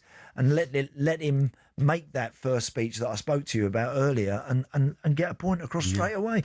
Leon's made his point here. He says Liam Rosenior left the UK as a championship-level manager at best. Now he's coming back to manage Chelsea because he's done okay in a mediocre league. Absolute joke. That's the view of Leon. Coming up, we push Andy more on why he thinks Gareth Southgate would not want to manage Manchester United. We'll also ask him the question, are Alan Brazil and Ray Parlour the greatest historians of the modern era?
Hello and welcome to talkSPORT Goals and taking you through what should be another busy day of football. Chance to win it! We don't need to do that, guys. I'm going to owe you an apology.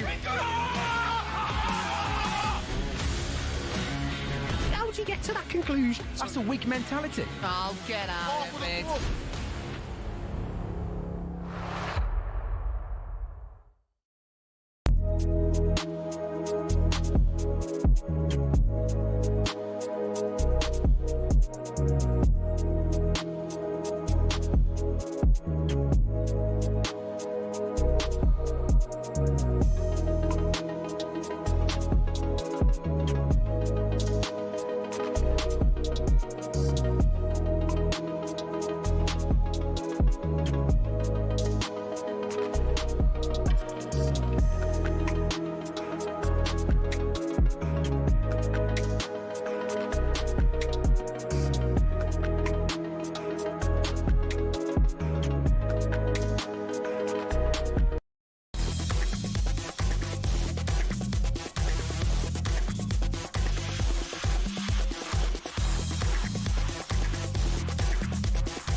26k for 2026 on talkSPORT.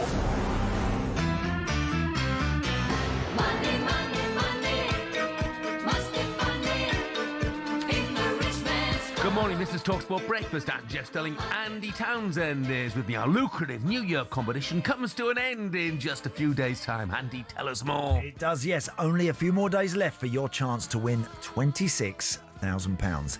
At 12 p.m, midday this Friday, we'll be calling one lucky winner with a guaranteed payment made that day. Don't miss your chance at 26k for 2026. So how do you enter, Jeff?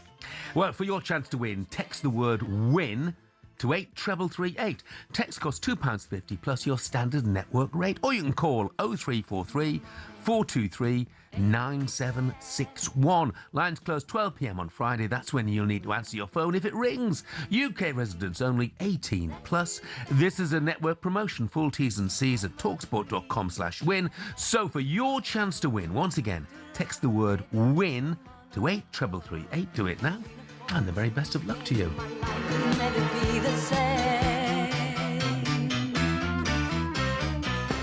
Right, now it's time for a bit of this.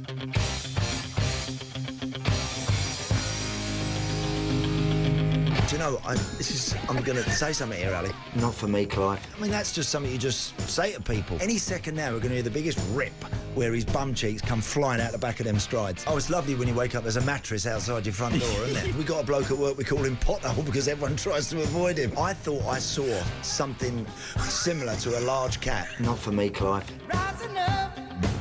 That's right, it's that time of the show where Andy gives his take on the biggest questions of the day, and for me or not for me, Clive. Rules are simple. If you agree, you start your answer with for me, Clive. If you disagree, it's not for me, Clive. First up, Oasis frontman and huge City fan Noel Gallagher joined Drive yesterday to react to Ruben Amorim's sacking at Manchester United, and he didn't hold back. Player would be absolutely insane to go there. The only reason you would go there is for money, because the whole club is in ruins. If it was me, you know, I don't know, it'd be like asking to leave Oasis and go and join the Libertines. No, I like the Libertines. They're all right. I mean, my question is, what the heck are we asking Noel Gallagher about Manchester United for? Seriously? The one point, actually, that Noel hits on... Oh, look, he talks a lot of sense. He does. The one point he hits on there is that another reason why this next United manager has got to be someone with some real clout and standing is because of the guy that's operating at Manchester City right now. Happens to be one of the best we've ever seen in the Premier League, and going to go down in history as one of the greats of all time. That's another reason why that next United coach has got, or manager, I keep saying coach, manager has got to be a proper one. Mm. But it's also impossible to compete with Pep at the moment, isn't it? You know, regardless of who comes in. Because not only with and the squad's been in transition a bit at City now for a year or so, and it's still not quite there, I don't think, in terms of what he wants. But he has, again, everything in the right places. He's got it all under control, Pep. He's in control of, I'm sure, who comes and goes, and he's in control of when they play and when they don't, and everything is everyone is dancing to his tune, and that's the difference, and that's what United have got to realise and get in place pretty quickly with their new guy. Yeah, and they may be about to bring in Antoine Semenyo, and they may be about to bring in Mark Gahey. Correct. As well, so the challenge just gets bigger and bigger as far as Manchester United. I don't even know what the question was there, Jeff. No. Whether for me, Clive, or not for me, Clive, I don't know what it was. Yeah, do United still have the same pull to attract the top managers that they used to? Well, for me, Clive, I think they do still have a great pull, and I still think they should be aiming for the very best. Yeah, and the reason you've forgotten the question is I didn't ask it. And now with Liam Rosenior, the new Chelsea manager, it's divided opinion amongst fans as to whether he'll be a success under the Blue Co ownership, and in fact what the aims are for Chelsea with him as manager. So for me or not for me, Clive, the expectation is to be challenging for the title by next season for Liam. Well, that's not for me, Clive. I can't see that. I think I genuinely don't think I don't think they would have been there with if they'd have brought in perhaps a coach with a better CV. I really don't. Not just yet. They've got some very good young players.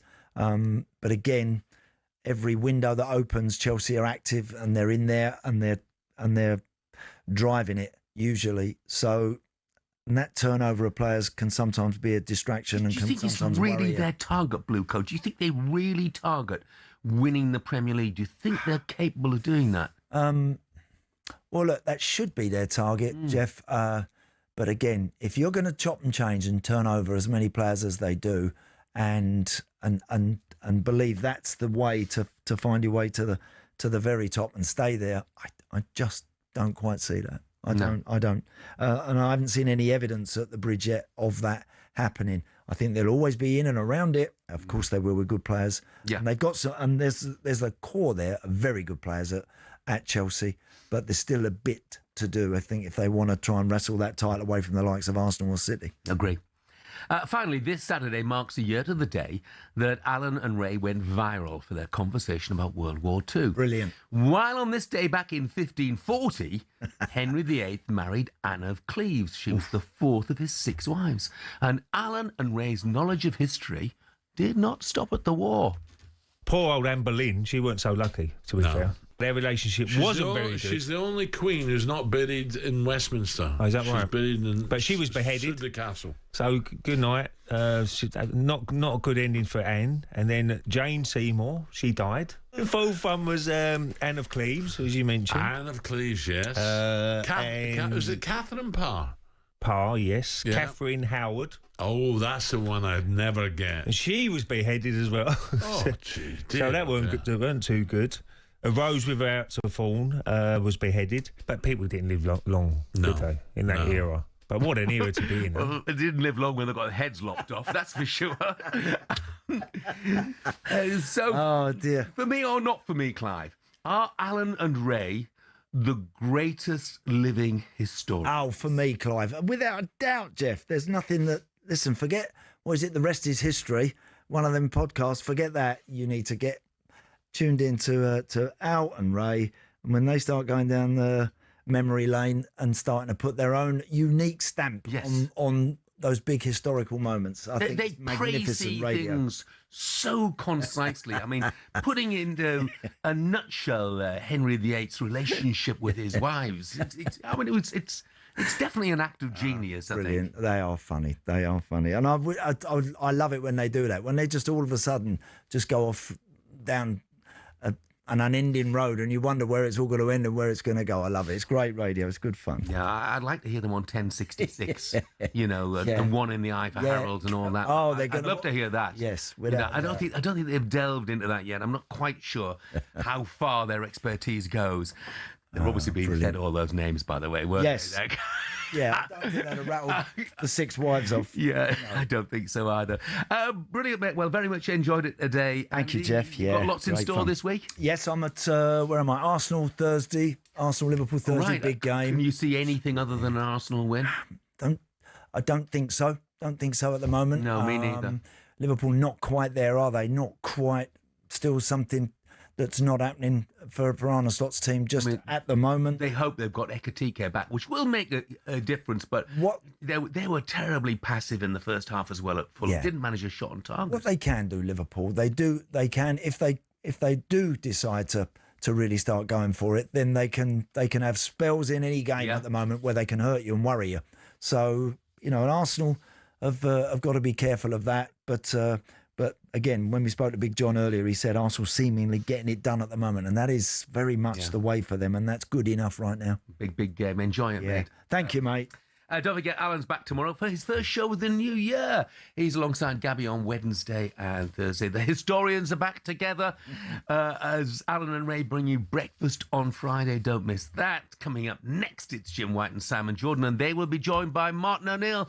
Bye-bye from us. But she was beheaded. The castle. So, good night.